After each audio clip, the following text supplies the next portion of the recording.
সময়টা বিকেল 4:13। রাস্তা দিয়ে হেঁটে যাচ্ছে একটা ছেলে। ছেলেটার বয়স 23 বা 24-এর মতো হবে। ছেলেটার পোশাকের ঠিক নেই। পেছনের শার্টের কলারের নিচে ছেঁড়া, প্যান্টের অবস্থাও ঠিক নেই, ময়লায় একাকার। সামনে পথশিশু খাবার নিয়ে কাড়াকাড়ি করছে।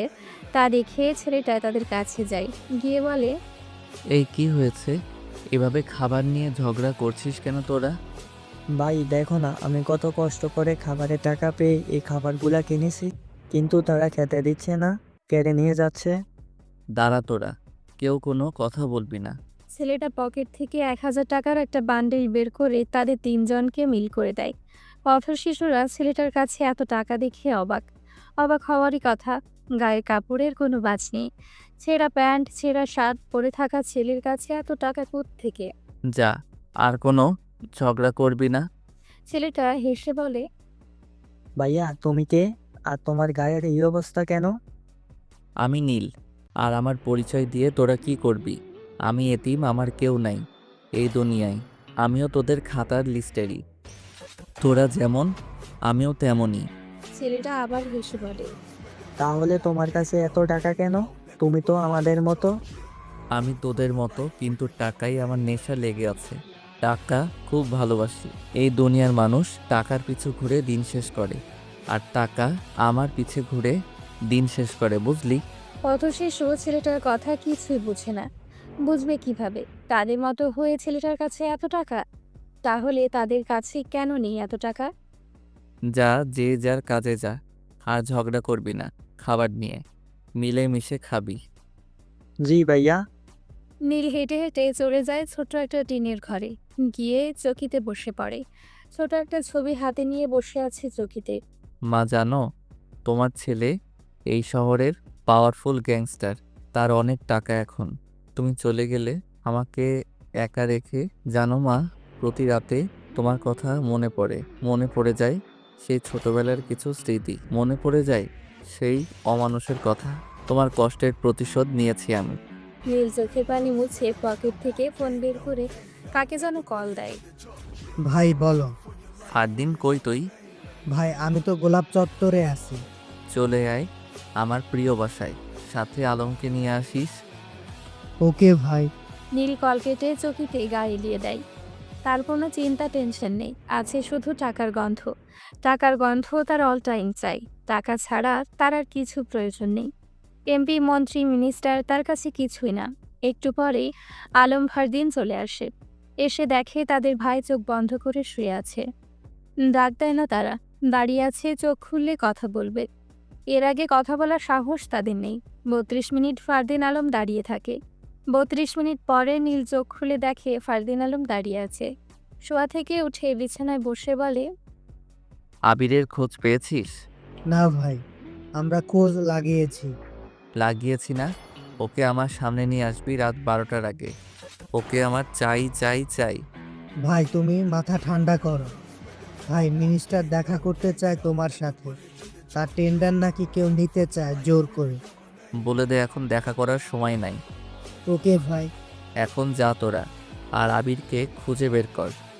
ওকে ভাই। ফারদিন আলম চলে যায়। সময় রাত 10টা বেজে 9 মিনিট। নীল সিগারেটের জন্য পকেটে হাত দেয়। সিগারেটের প্যাকেট আছে, কিন্তু সিগারেট শেষ। নীল সিগারেটের জন্য রাস্তায় বের হয়। রাস্তা দিয়ে হাঁটা ধরে। একটু দূর যেতেই হঠাৎ একটা গাড়ি এসে নীলের জামা কাপড়ে কাদা মাখিয়ে দেয়। এমনিতেই কাপড়ে ময়লা লেগে আছে, আবার কাদা দিয়ে ভরিয়ে দিয়েছে। নীলের মাথার রাগ চড়ে যায়। পেছনে হাত দেয় পিস্তলের জন্য। হঠাৎ গাড়ি থেকে একটা মেয়ে নেমে এসে বলে, সরি সরি, আমি খেয়াল করি নাই। নীল এক ধ্যানে মেয়েটার দিকে চেয়ে আছে। রাতের বেলায় ও মেয়েটার পুরো মুখটা ভেসে উঠেছে। এই যে শুনতে পাচ্ছেন কি বলছি? হ্যাঁ, শুনেছি। আর আপনি একটা মেয়ে মানুষ হয়ে এত রাত করে বাহিরে কেন? কাজিনের জন্মদিনে গিয়ে লেট হয়ে গেছে। থাকেন কোথায় আপনি? আগে তো দেখি নাই এই এলাকায়। আমি নতুন এই এলাকায়, সামনেই থাকি। আর আমার খালার বাসাও এখানেই।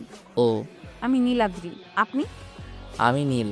অবশ্যই আর একটা নাম আছে, সেটা না বলাই ভালো হবে। আরে আমাদের নামের মাঝেও মিল আছে। থাকতেই পারে, স্বাভাবিক ব্যাপার। হুম। ওকে, ভালো থাকবেন, আমি যাই, লেট হয়ে যাচ্ছে। হুম। নীলাদ্রি চলে যায়। নীল সেখানেই দাঁড়িয়ে থাকে। নামটা যেমন সুন্দর, মুখটাও তেমন সুন্দর। নীল সিগারেট নিয়ে বাসায় ঢুকতেই তার ফোনে কল আসে। কল রিসিভ করতেই ওপাশ থেকে বলে, ভাই আবিরকে খুঁজে পেয়েছি। হি হি হি, নিয়ে আয় আমার বাংলোতে। ওকে ভাইয়া। নীল বের হয় তার বাংলোতে যাবে। সেই বাংলোতে শুধু তার একটা বড় রুম আছে। দুই দিকে দুটো জানালা, পেছন দিকে একটা দরজা আছে। সেখান দিয়ে ঢুকতে হয় সে বাংলোতে। একটু পরে সেখানে চলে আসে। সেখানে চেয়ারে বাঁধা আবির। ফারদিন নীলকে বসার জন্য চেয়ার দেয় আবিরের সামনে। নীল সেই চেয়ারে বসে বলে, কিরে, তুই তো খুব চালু মাল রে, এত টাকা নিয়ে ঘুরিস, তোর তো বুকের পাঠা আছে রে। দেখ তুফান, আমাকে ছেড়ে দে। আমার শরীরে একটু আঁচড় লাগলে তোর জীবন শেষ করে দিবে আমার ভাই, বলে দিলাম। কি বললি তুই? এই শহরে তুফানকে মারার মানুষ এখনো পয়দা হয় নাই। পাওয়ার যার, এই শহর তার। ছোটবেলায় একজনকে কথা দিয়েছিলাম, এই শহরের সবচেয়েতে পাওয়ারফুল গ্যাংস্টার হব, টাকার উপরে ঘুমাবো। সেটাই হয়েছি, তার কথা আমি রেখেছি। তোর কোন বাপ কি করবে রে এ তুফানকে? তুই খুব বড় ভুলের মুখে যাচ্ছিস রে তুফান। রাখ তোর বালের পেঁচাল। ক্রেডিট কার্ডটা কই বল। আমি মরে গেলেও বলবো না। আমি সব কিছুই পারি। ফারদিন, জি ভাইয়া। ওকে চেক কর। ওকে ভাইয়া। ফারদিন আবিরকে চেক করে, কিন্তু ক্রেডিট কার্ড পায় না। ভাইয়া পাচ্ছি না। নীল জোরে হেসে দেয়। এই হাসি দেখে আবিরের গলা শুকিয়ে যায়। তুফান বলে, গেম ঠান্ডা মাথায় খেলতে হয় বুঝলি। তোরা দেখ, আমি বের করি ক্রেডিট কার্ড। তুফান আবিরের পায়ের নিচে জুতায় গুলি করে। তার পায়ের আঙ্গুল থেতলে যায়। নীল তার হাত জুতার নিচের অংশটা হাতে নিয়ে বলে, ফারদিন, এটাই ক্রেডিট কার্ড। কিন্তু ভাই, এটা তো জুতার নিচের অংশ, এখানে ক্রেডিট কার্ড থাকবে কি করে? ভিতরে আঙ্গুল ঢুকিয়ে দেখ, প্লাস্টিকের নরম জায়গায় মিশিয়ে রাখা। ফারদিন তাই করে। সত্যি ক্রেডিট কার্ড। তুফান মুচকি হেসে বলে, আমি কে তোরা জানিস? তোরা হয়তো এটাও জানিস আমি ঠান্ডা মাথায় গেম খেলতে পছন্দ করি। জি ভাই। দেখ তুফান, এই টাকা নিয়ে তুই তোর মৃত্যু ডেকে আনিস না। আমার ভাই ডেভিড জানতে পারলে তুই আর এই শহরে জ্যান্ত থাকবি না, বলে দিলাম। কি বললি? তোর ভাই ডেভিড মারবে? হাসি পেল রে। যা, তোর কাছ থেকে শুধু টাকাই নিলাম না, সাথে তোর জীবনটাও নিয়ে নিলাম। এই বলেই তুফান আবিরের কপাল বরাবর গুলি চালিয়ে দেয়। আবিরের লাশটা চেয়ার সহ মাটিতে পড়ে যায়। তুফান মন খুলে হাসে। তুফান বলে, চল আমার রাজপ্রাসাদে। জি ভাই চলো। তুফান ফারদিন আলম চলে যায় নীলের রাজপ্রাসাদে। সেটা রাজপ্রাসাদ বললে ভুল হবে। ধরে নিতে পারা যায় এই বাড়িটা পুরোটাই তুফানের ফিঙ্গারপ্রিন্টের সিস্টেম করা। তুফান সেই বাড়িতে পা রাখতে বাড়িটাও বুঝে যায় তার বস আসছে। সেই দিন অনেক রাত পরে ঘুমায় তারা তিনজন। সকাল 6টা। বস, আবির ভাই খুন হয়েছে। এই কথা শুনেই লোকটার হাত থেকে ফোনটা মাটিতে পড়ে যায়। বস, আপনি শুনতে পাচ্ছেন? বস বস। আর কিছু উত্তর পায় না ওপাশ থেকে। আবিরের লাশের কথা শুনে তার ভাই হতভম্ব হয়ে পড়ে। কে খুন করেছে তার ভাইকে? সে লোকটা জোরে কেঁদে দেয়। কে মেরেছে আমার আদরের ভাইকে? কার এত বড় সাহস ডেভিডের ভাইকে মারার? আসাদ, তুই বের কর আমার ভাইকে কে মেরেছে। আমি তার মুন্ডুটা চাই। যদি না পাই, তোদের সব কয়টার মৃত্যু ঘটাবো আমি। বস, আমাদের ভালো করে খোঁজ নিতে হবে। তার আগে একটা কথা কিছুতেই ভাবতে পারছি না, কার এত বড় সাহস। বস, আমার মনে হয় যে আবির ভাইকে মেরেছে সে সাধারণ কেউ না। আমি কিছু শুনতে চাই না, আমি আমার ভাইয়ের খুনিকে চাই। কার এত বড় সাহস আমার ভাইকে মেরেছে? তার রক্ত দিয়ে আমি গোসল করতে চাই। বস, আপনি মাথা ঠান্ডা করেন। আমরা যে করেই হোক তাকে খুঁজে বের করবই। সেদিন ডেভিড তার ভাইকে দাফন করে কবরের মাটি ছুঁয়ে কসম করে তার ভাইয়ের খুনের প্রতিশোধ সে নিবেই। অন্যদিকে নীল ঘুম থেকে উঠে ফ্রেশ হয়ে নিচে নেমে আসে।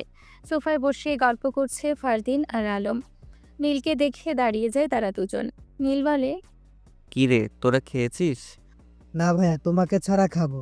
তুমি ভাবলে কিভাবে বলো তো? হয়েছে, আয় এখন খাবো। তারা খেয়ে সোফায় বসে গল্প করে। একটু পরে ফারদিন আলম চলে যায়। নীল রুমে চলে যায়। রুমে যেতেই তার ফোনে একটা SMS আসে। তা ওপেন করে দেখে নীল পুরাই অবাক। কালকে রাতের কিছু ছবি আবেগকে মারার সময় কেউ তুলেছে। নিচে ছোট্ট করে লেখা, ওয়েলকাম ঠান্ডা মাথার গেইমার মিস্টার তুফান ওরফে নীল। নীল ভয় পায়, তার গোপন নাম জানি কিভাবে। নীল তাড়াতাড়ি করে সেই নাম্বারে কল দেয়। অবাক হয় নাম্বারটা বন্ধ পেয়ে। কে তার সাথে এমনটা করতে পারে? নীলকে অনেক ভাবাচ্ছে এই বিষয়টা। নীল ভেবে পাচ্ছে না, তার বাংলোর খোঁজ তো কেউ জানে না, তাহলে কে তার সেইখানে গিয়ে ছবি তুলতে পারে?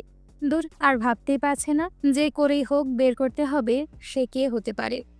আমার ভাইকে যে মেরেছে তার মৃত্যু আমি নিজের হাতে দিব।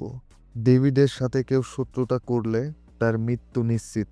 আসাদ, এই শহর তন্ন তন্ন করে খোঁজ কে মেরেছে আমার ভাইকে। আমি তার রক্ত দিয়ে গোসল করব। জি বস, আমরা খোঁজ লাগিয়েছি। সময় বিকেল 5টা। নীল বাহিরে টং দোকানে বসে সিগারেট টেনেই যাচ্ছে। তার আশেপাশে কি হচ্ছে তার কোনো মাথা ব্যথা নেই। হঠাৎ করে কানে ভেসে আসে কিছু পোলাপানের বাজে কিছু কথা। নীল সেদিকে তাকিয়ে দেখে একটা মেয়েকে কিছু ছেলে বাজে কথা বলছে, আবার ওড়না ধরে টান দিচ্ছে। নীল এগিয়ে গিয়ে বলে, কি হয়েছে এখানে? আর তোরা মেয়েটাকে এসব বলছিস কেন? এই, তুই কে রে? তোকে বলতে হবে কেন? আমার শহরে এসব করিস, আবার আমাকে বলছিস কেন? বলতে হবে? দেখ, ভালো করে বলছি, চলে যা এখান থেকে। না গেলে কি করবি? মেরে মাটিতে পুঁতে ফেলবো। নীল একটা ছেলের কলার টেনে কানে কানে বলে, এই পাওয়ারফুল গ্যাংস্টার তুফানকে মাটিতে পুঁতে ফেলবি? ছেলেটা চোখ বড় করে তাকায় তার দিকে। হুমড়ি খেয়ে পড়ে নীলের পায়ে। ভাই, মাফ করে দিন, আমরা বুঝতে পারি নাই। এই জীবনে আর এমন করব না। এখন থেকে নারীকে সম্মান দিব। ভাই, এবারের মতো মাফ করে দিন। যা। ছেলেগুলো দৌড়ে পালিয়ে যায়। নীল মুচকি হেসে সেখান থেকে এসে আবারও টঙের দোকানে বসে আর একটা সিগারেট জ্বালায়। রাত 10টা। ডেভিড বসে আছে সোফায়, সাথে আসাদ দাঁড়িয়ে আছে।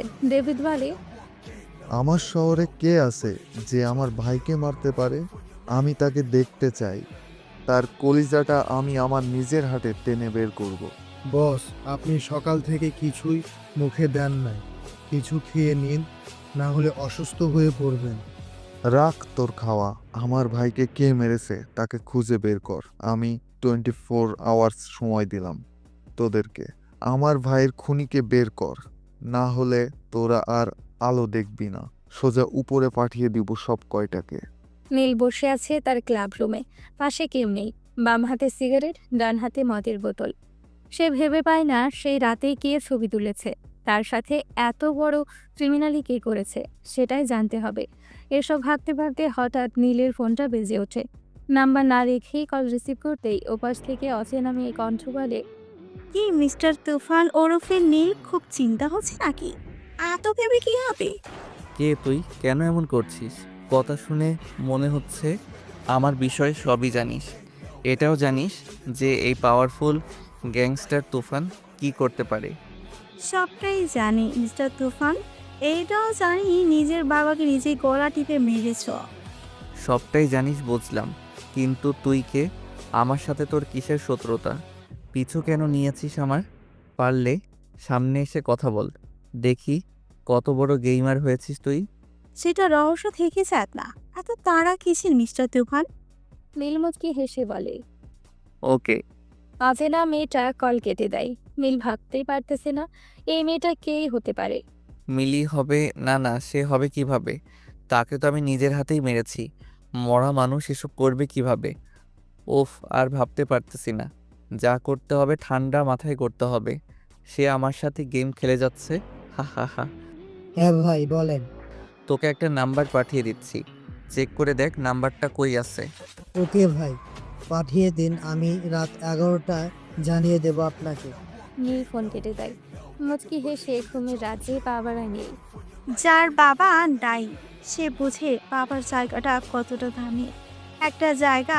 আর যার বাবাকে খুন করা হয় সে খুনিকে মারার অনেক চেষ্টা চালিয়ে যাবে। তোর কাছে তোর মা সব, তেমন আমার বাবাও আমার কাছে সব। সেই ছবিগুলো তোকে কোথায় নিয়ে যাবে তুই ভাবতেও পারবি না তুফান। আমি আমার বাবার খুনের প্রতিশোধ নিয়েই ছাড়ব। অপেক্ষা কর তুই। গেম তুই একাই খেলতে পারিস? আমি পারি না। আমিও পারি রে গেম খেলতে। সকালবেলা নীল ঘুম থেকে উঠে ফোনের শব্দে ঘুম ঘুমু চোখে কল রিসিভ করতেই ওপাশ থেকে বলে, ভাইয়া ডেভিড তোমাকে পাগলের মতো খুঁজছে। নীল ডেভিডের কথা শুনে বিছানায় উঠে বসে বলে। ফোন রাখ। নীল ঘুম ঘুম চোখে হেসে দেয়।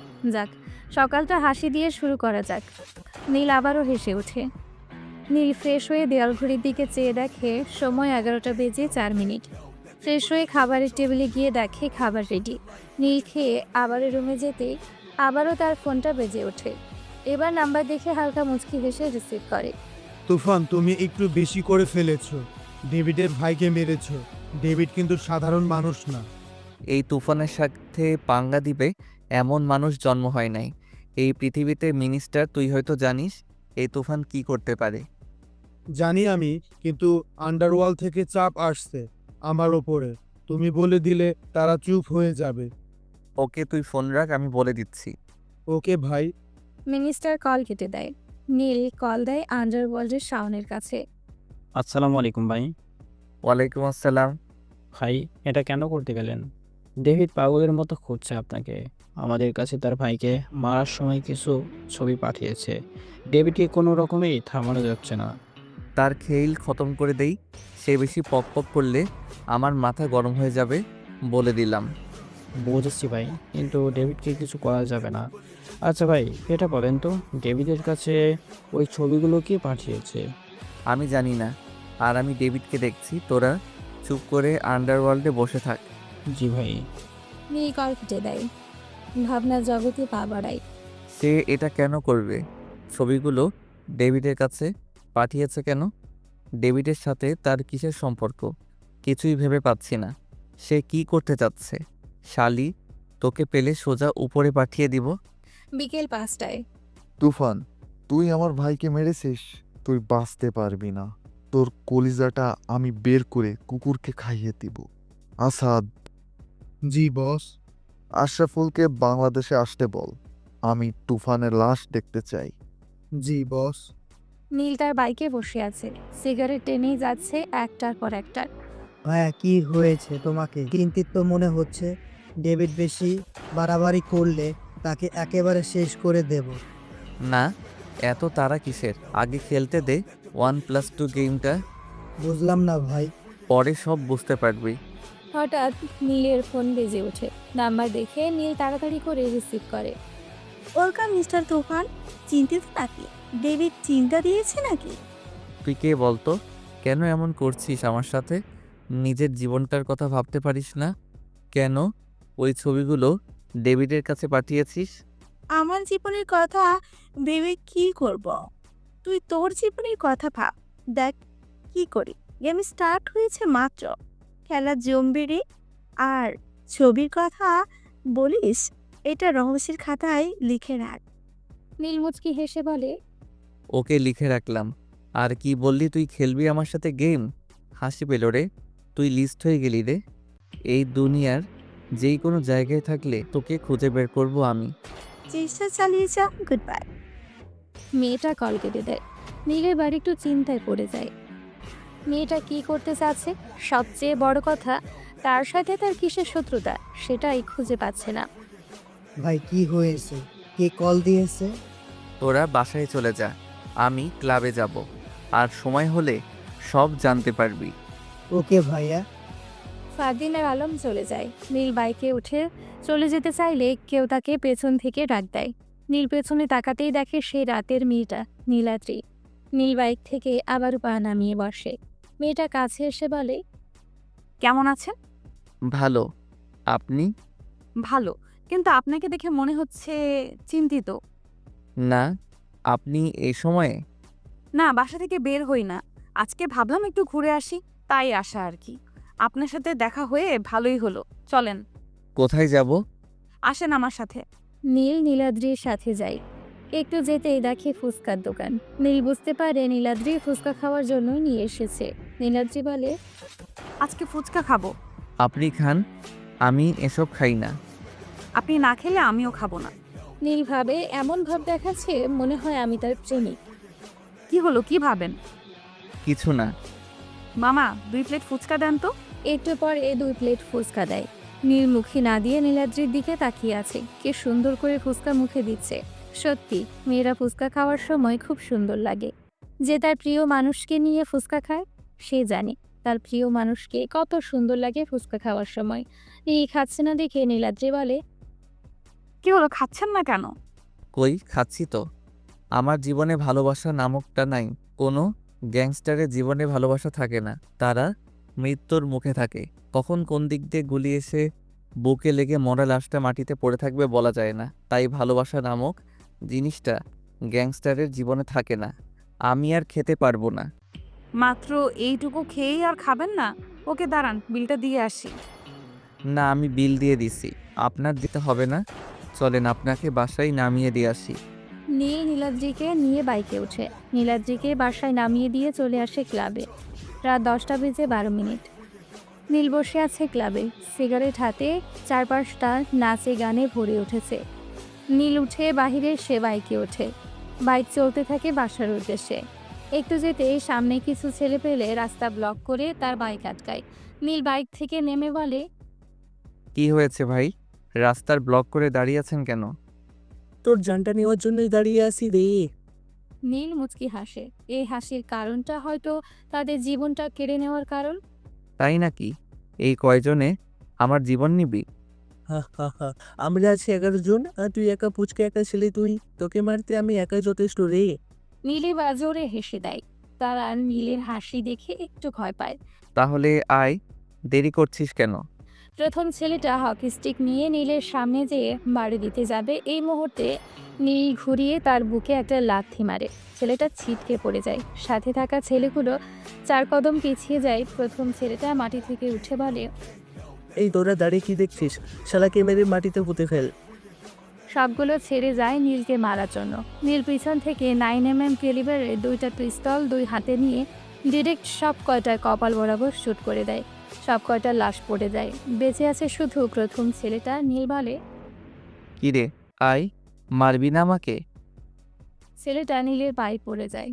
আমাকে মাফ করে দিন, আমি বুঝতে পারি নাই, আমার জীবনটা ভিক্ষা দিন, আমি এ জীবনে এই ভুল করব না। নীল মুচকি হেসে বলে, কে পাঠিয়েছে তোদেরকে? ভাই আমি বলতে পারবো না, বললে ওরা আমাকে মেরে ফেলবে।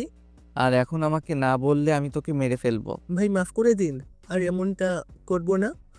নিয়ে ছেলেটার পায়ে গুলি করে। ছেলেটা চিৎকার করে বলে, বলছি ভাই, বলছি, আমাকে মারবেন না, আমি বলছি কে পাঠিয়েছি। বল। ডেভিড ভাই পাঠিয়েছি আমাদেরকে আপনাকে মারার জন্য। নীল হেসে বলে, আমাকে মারার সাহস এই পৃথিবীতে কারো হয় নাই। এই পাওয়ারফুল গ্যাংস্টার তুফানকে মারার মতো মানুষ এই দুনিয়ায় পয়দা হয় নাই রে। ছেলেটা তুফান নাম শুনে অজ্ঞান হওয়ার উপক্রম। তার গলা শুকিয়ে যায়। ভাই এবারের মতো মাফ করে দিন, আমি বুঝতে পারি নাই।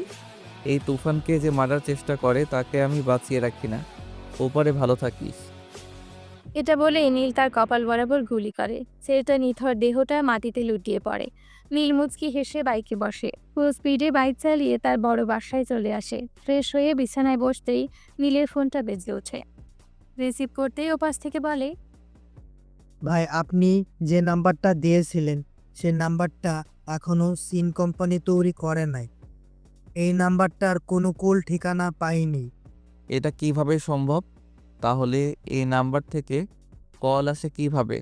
ভাই এটা হয়তো নেট কালেকশন নাম্বার থেকে দিতে পারে, যা বুঝেছি আমি। ওকে, চেষ্টা চালিয়ে যা তুই। কোনো কিছু পেলে আমাকে সাথে সাথে জানাবি। জি ভাই। নীল কল কেটে দেয়। ভাবনায় পড়ে যায় নীল। এটা কিভাবে সম্ভব? একটা নাম্বার দিয়ে SMS আসে, কলও আসে। তাহলে সেই নাম্বারটা কোম্পানিতে নেই? দূর, মাথায় ব্যথা হয়ে যাবে তার এসব ভাবতে ভাবতে। সে কে? কি চায় তার কাছে? নীল তার কী বা ক্ষতি করেছে? তার পিছু কেন নিয়েছে সে? তার সাথে তার কিসের শত্রুতা? যেই হোক না কেন নীল তাকে খুঁজে বের করবেই। এই তুফানের সাথে যে লাগতে আসে তার মৃত্যু নিশ্চিত। একবার সামনে পেলে সোজা উপরে পাঠিয়ে দিব শালির বাচ্চাকে। বস, তুফান সবগুলোকে মেরে ফেলেছে, একটাও বাঁচতে পারে নাই। রাস্তার কুকুরগুলা সেই লাশগুলোকে উধাও করে ফেলেছে, একজনের লাশও পাওয়া যায় নাই। তুফানকে এভাবে কিছু করা যাবে না। তাকে মারতে হলে মাথা খাটিয়ে মারতে হবে, ঠান্ডা মাথায় প্ল্যান করে তাকে মারতে হবে। আর আশরাফুল কি বলেছে, সে কবে বাংলাদেশে আসবে? বস 3 দিন পরে আসবে ছোট সাহেব। ওকে, আসুক আমার ছেলে। পরে তুফানের মৃত্যু আমি আমার নিজের হাতে দিব। আমার ভাইকে মারার প্রতিশোধ আমি নিজ হাতে নিব। 23 কোটি টাকার ক্রেডিট কার্ড নিয়েছে আমার ভাইয়ের কাছ থেকে। 23 কোটি টাকার বদলে আমি তার কাছ থেকে তার জীবনটা কেড়ে নিই। বস ছবিগুলা যে পাঠিয়েছে সে কে, আপনি তাকে চেনেন? না, আমি তাকে চিনি না, কিন্তু সে ভালো কাজ করেছে। আমাকে ছবিগুলা না পাঠালে আমি বুঝতেই পারতাম না আমার ভাইকে তুফান মেরেছে। ঠিক বলেছেন বস, কিন্তু সে কে বস? সে কিভাবে ছবিগুলা তুলেছে আর আপনাকেই বা কিভাবে চেনে? আমার মনে হয় তুফানের সাথে তার শত্রুতা আছে, না হলে সে তার ছবিগুলা আপনার কাছে পাঠাবে কেন? যে কোনো একটা শত্রুতা আছে তার মাঝে। আমিও তাই ভেবেছি। সে আমাকে কিভাবে চিনে? আমার শুধু তুফানকে চাই, তার লাশটা আমি দেখতে চাই। আমি এই দুনিয়ায় একা হয়ে গেলাম, আমার কেউ নাই। আমাকে জন্ম দেওয়ার সময় আমার মা মারা গেল, আর একজন ছিল, তাকেও মেরে ফেলা হয়েছে। খুনের প্রতিশোধ আমি নিয়েই ছাড়ব। তুফান, তুই অপেক্ষা কর, খুব শীঘ্রই দেখা হচ্ছে তোর সাথে। সেদিন হয়তো তুই মরে যাবি, আর আমি তোর মরা দেখে আনন্দ নিব। সবচেয়ে আপন মানুষ ফ্যামিলিতে বাবা মা, আর তারাই যদি এই পৃথিবীতে না থাকে তাহলে কিসের জীবন? মা ডাকার মতো কেউ নাই। এতিমের খাতায় নাম দিতে হয়েছে এক অমানুষের কারণে। আমি আমার মাকে অনেক ভালোবাসতাম, এক অমানুষের কারণে আজ আমার মাকে আমি হারিয়েছি। পাইনি আমার মায়ের আদর। যখন আমার মায়ের কথা মনে হয় খুব কষ্ট হয়। মা, তুমি কি আমার কথা শুনতে পাচ্ছ? আমি ভালো নেই মা। উপরে হাসি খুশি, ভেতরটা কান্নায় ভরে থাকে সব সময়। মানুষ প্রেম ভালোবাসায় কষ্ট পেয়ে রাতের পর রাত কান্না করে বালিশ ভেজায়, আর আমি তোমার জন্য কান্না করে বালিশ ভেজাই মা। রাত 2:47 নীল ঘরে বসে বসে তার মায়ের ছবির সাথে কথা বলে। চোখে পানি মুছছে, পকেটে হাত দিয়ে দেখে সিগারেট নেই। বিছানা থেকে উঠে শেলফের ভেতর থেকে 3 প্যাকেট সিগারেট নিয়ে আবারও বসে খাতে।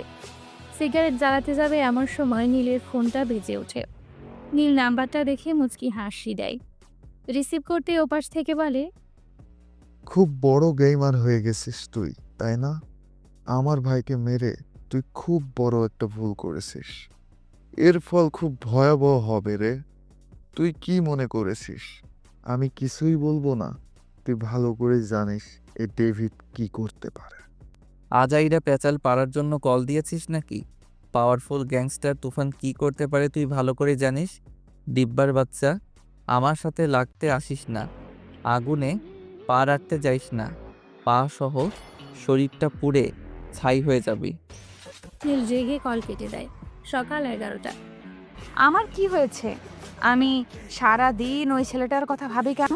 নাকি প্রেমে টেমে পড়ে গেলাম? ফোনও দিতে পারছি না।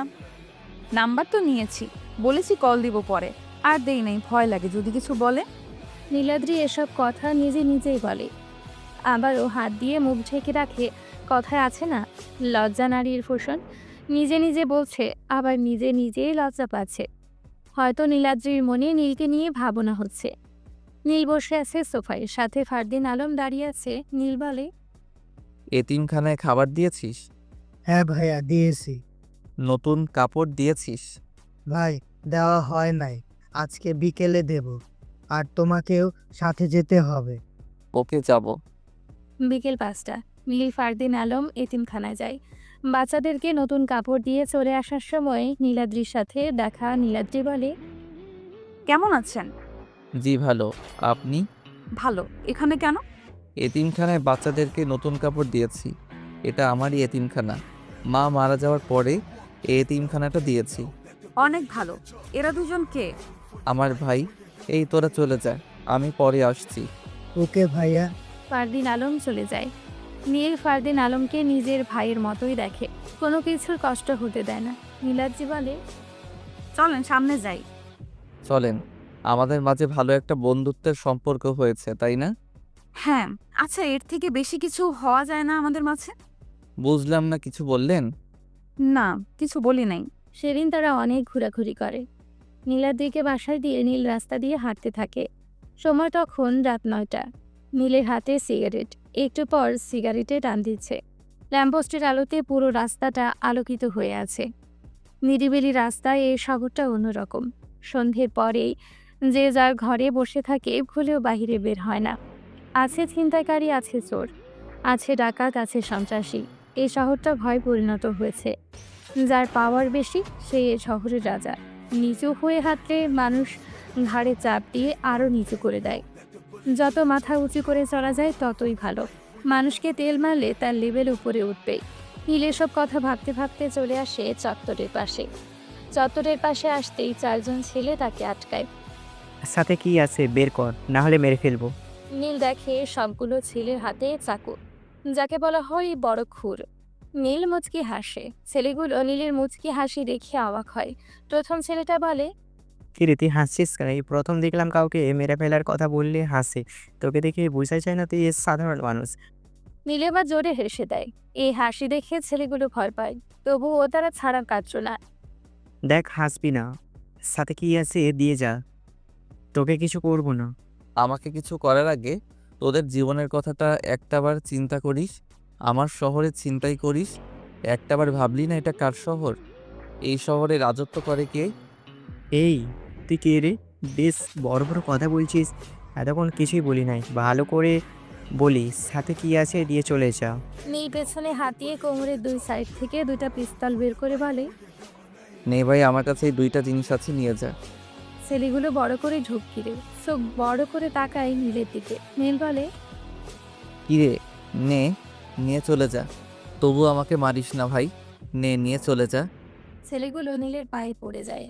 ভাই মাফ করে দিন আমাকে, আমরা চিনতে পারি নাই। ভাই আমাদের জীবনটা ভিক্ষা দিন, এই জীবন বেঁচে থাকলে এ ছিন্নতাই করবো না, প্লিজ ভাই মাফ করে দিন। বলেই 4টা বুলেট 4জনের মাথায় ভরে দেয়। 4জনের লাশ পড়ে থাকে রাস্তায়। নীল শুনতে পায় একটু দূরেই কুকুরের ডাক। ভালোই হলো, কুকুরের খাবার জোগাড় হয়ে গেছে। নীল সেখান থেকে চলে আসে বাসায়। এসেই বিছানায় গা এলিয়ে দেয়। সাথে সাথে ঘুমিয়ে পড়ে। রাত 2টায় নীলের ঘুম ভাঙে ফোনের শব্দে। ঘুমু ঘুমু চোখে ফোন রিসিভ করতেই ওপাশ থেকে বলে, হাই তুফান, ঠান্ডা মাথার গেমার। কেন কল দিয়েছিস তুই? আর তুই কে রে? মানুষের বাচ্চা হলে সামনে এসে কথা বল, দেখি কত বড় বুকের পাঠা তোর। আরে এত অস্থির হচ্ছিস কেন? কিছু পেতে হলে অপেক্ষা করতে হয়। অপেক্ষা কর, শীঘ্রই দেখা হবে। ডেভিডের সাথে তোর কিসের সম্পর্ক? ছবিগুলো কেন দিয়েছিস? এটা ছোট্ট একটা গেম খেললাম তোর সাথে। নীলের ঠোঁটে মুচকি হাসি। নীল বলে, তাই নাকি? ছোট গেমও খেলতে পারিস তুই? এই তুফানের সম্পর্কে তুই ভালো করে জানিস কি করতে পারি আমি। তুই বাংলাদেশের যেই কোনো জায়গায় থাকিস না কেন, তোকে আমি খুঁজে বের করব। আর যেদিন তোকে খুঁজে পাবো, মনে রাখিস সেদিনই তোর শেষ দিন। চেষ্টা চালিয়ে যা। গুড নাইট মিস্টার তুফান। মেয়েটা কল কেটে দেয়। নীল চিন্তায় পড়ে যায়। ডেভিডের সাথে এই মেয়েটার কি সম্পর্ক থাকতে পারে? আর ডেভিডই বা তাকে কি করে চিনে? ঘুমছাড়া মাথাটা আওলা হয়ে যাবে মনে হচ্ছে। ভেবেই পাচ্ছে না কি হচ্ছে তার সাথে। সকাল 9টা। নীল বসে আছে মিনিস্টারের সামনে। পাশে দাঁড়িয়ে আছে ফারদিন আলম। আমাকে একটু হেল্প করেন তুফান ভাই। সিটি কলেজের ভিপি আমার টেন্ডারটা নিতে চাচ্ছে। এই টেন্ডার নিয়ে গেলে আমাকে পথে বসতে হবে ভাই। তোকে হেল্প করতে পারি, কারণ আমার বিপদের সময় তুই আমার পাশে ছিলি। যে আমার উপকার করে আমি তার উপকার করি। আলম, হ্যাঁ ভাইয়া বলো। ওই বিপির বাচ্চাকে ঠিক করে দিবি। বেশি পকানি করলে উপরে পাঠিয়ে দিবি। ভাই কি বলে যে আপনাকে ধন্যবাদ দেব? দেখ মিনিস্টার, তুই হয়তো জানিস এই তুফান কারো কাছে থেকে ধন্যবাদ নেয় না, উল্টা ধন্যবাদ দেয়। জানি ভাই। আমি গেলাম, আর ফারদিন আলম কাজ শেষ করে বাসায় চলে যাবে। আমি রাতে আসবো না। ওকে ভাইয়া। নীল মিনিস্টারের বাসা থেকে বের হয়ে চলে যায় ক্লাবে। মাথায় যতক্ষণ মদের নেশা থাকে পুরনো স্মৃতি ভুলে থাকি। মানুষ ভালোবাসে ভালো কিছু, আর আমি ভালোবাসি মদকে, যেটা আমার অতীত ভুলে থাকতে সাহায্য করে। এটাই আমার বন্ধু, এটাই আমার ভালোবাসা। এই, আমাকে কোথায় নিয়ে যাচ্ছিস তোরা? আর কে তোরা? দেখ, ছেড়ে দে বলছি। শালা ভিপির বাচ্চা, বেশি বেড়ে গেছিস তুই, তাই না? কে তোরা? আমাকে এইখানে নিয়ে আসছিস কেন? তোর জানটা নেওয়ার জন্য নিয়ে আসছি। আমার অপরাধ কি? কেন আমায় মারতে চাও তোমরা? শালা মরার কথা শুনে মুখ দিয়ে তুমি বের হয়, এতক্ষণ তুই করে বলছিল। আমাকে মেরো না প্লিজ। কি অপরাধ আমার বলো? মিনিস্টারের টেন্ডার নিতে চাস কেন? জানিস না মিনিস্টার তুফান ভাইয়ের লোক? অনেক পাওয়ার হয়েছে তোর, তাই না? আজকে পাওয়ার বের করবো তোর। ভাই, আমার ভুল হয়ে গেছে। আমি বুঝি নাই। মিনিস্টার তুফান ভাইয়ের লোক ভুল হয়ে গেছে ভাই। এইবারের মতো মাফ করে দিন। আর কখনোই রাজনীতির টেন্ডারে নিয়ে ঝামেলা করব না। তুই আজকের পর থেকে রাজনীতি করবি না। কলেজের ভিপি ভিপির মতো থাকবি। কলেজের ছাত্রছাত্রীদেরকে সাহায্য করবি। ঠিক আছে ভাই। যা। বিপি দৌড়ে পালায়। এটা দেখে ফারদিন আর আলম হেসে চলে আসে বাসায়। রাত 10:23। ডান হাতে মদের বোতল, বাম হাতে সিগারেট। সিগারেটে টান দিচ্ছে আর ধোঁয়া উপরে ছেড়ে দিচ্ছে। ল্যাম্পপোস্টের আলোটাও আজকে নেই। হয়তো কারেন্ট নেই, কিন্তু চাঁদটা উঠেছে। চাঁদের আলোটা বেশ আলোকিত করেছে চারপাশটা। হঠাৎ নীলের কানের পাশ দিয়ে পিস্তলের একটা বুলেট যায়। নীলের কানে বুলেটের গরম বাতাসটা লাগে। নীল ঘাড় ঘুরিয়ে পেছনে তাকিয়ে দেখে 7 জন লোক দাঁড়িয়ে আছে। চাঁদের আলোতে স্পষ্ট দেখা যাচ্ছে একজনের হাতে পিস্তল আর 6 জনের হাতে বড় বড় ছুরি। নীল তার কোমরে হাত দিবে পিস্তলের জন্য, সেই মুহূর্তে সামনে থেকে গুলি চালায়। নীল নিচু হয়ে যায়। বুলেট ওপর দিয়ে চলে যায়। নীল এক হাত দিয়ে একটা পিস্তল কোমর থেকে নিয়ে গুলি করে সামনের দিকে। পিস্তলের ফুল 6টা গুলি 6 জনের বুক বরাবর শুট করে নীল। সাথে সাথে সেই 6 জন লোক মাটিতে পড়ে যায়। আর একজন লোক দৌড়ে পালাতে চেষ্টা করে, কিন্তু পারে না। নীল যায় বাম পাশের গলিতে, আর সেই লোকটা বাম পাশের গলিতেই হোঁচট খেয়ে পড়ে যায়। নীল তার সামনে গিয়ে দাঁড়ায়। ছেলেটা নীলের পা থেকে মাথা পর্যন্ত দেখে। নীল বাম হাত দিয়ে কোমরের বাম পাশে পিস্তলটা হাতে নিয়ে বলে, কে তোরা? আর আমাকে মারার চেষ্টা করেছিস কেন? কে পাঠিয়েছে তোদেরকে? আমি বলবো না। ভালো করে বলছি, বল কে পাঠিয়েছে? আমি বলতে পারবো না। নীল লোকটার হাঁটুর ওপরে একটা গুলি করে। লোকটা চিৎকার দিয়ে ওঠে। বল কে পাঠিয়েছে? ভাই, আমাকে মারবেন না। আমি বলছি কে পাঠিয়েছে। ম্যাডাম, পাঠি।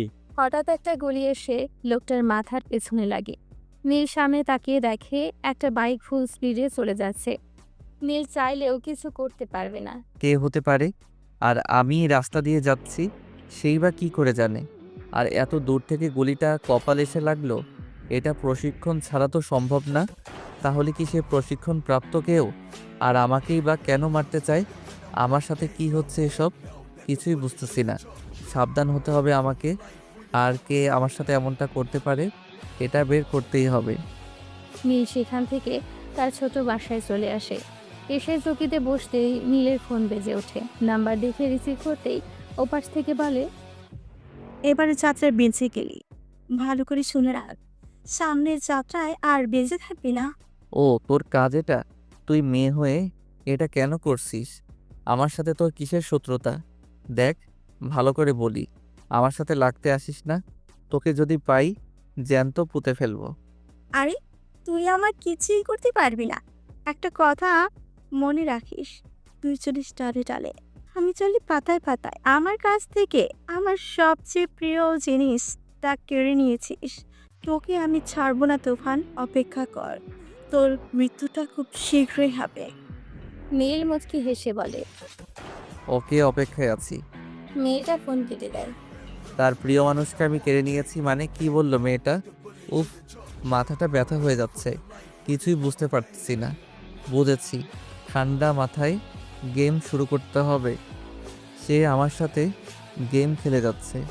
আর না, এবার শুরু আমার গেম খেলা। তুফান, তোর জীবনটাই আমি বরবাদ করে দিব। আপন মানুষ হারানোর কষ্টটা খুব মারাত্মক রে।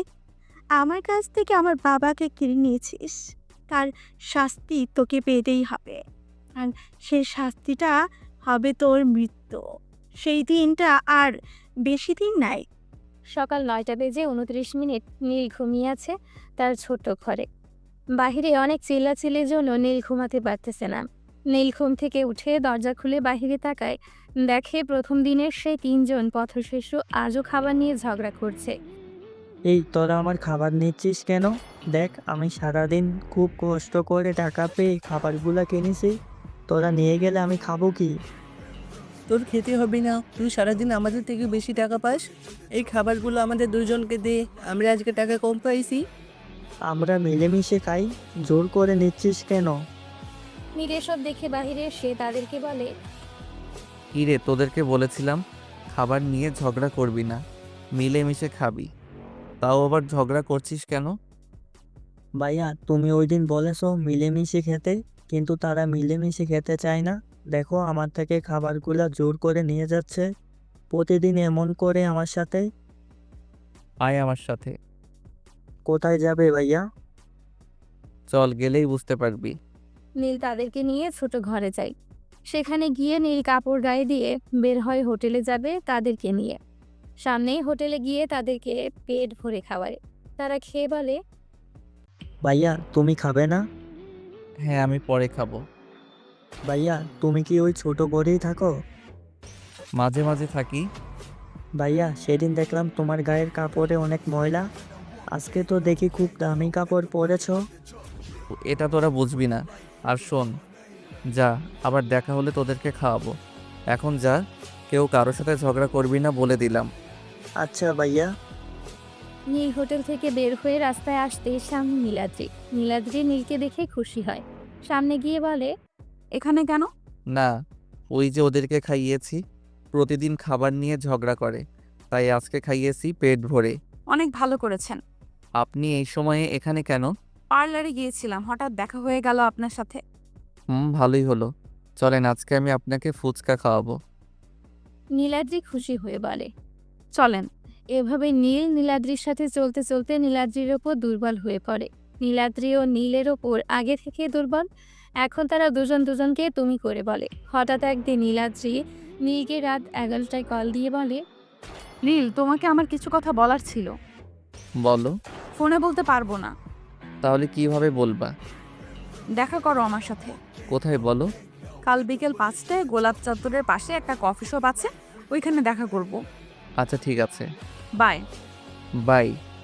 নীল কল কাটতে আবারও ফোনটা বেজে ওঠে। স্ক্রিনে চেয়ে দেখে আলম কল দিয়েছে। হ্যাঁ বলো। ভাইয়া তুমি কোথায়? কি হয়েছে, তোর গলা এমন শোনা যাচ্ছে কেন?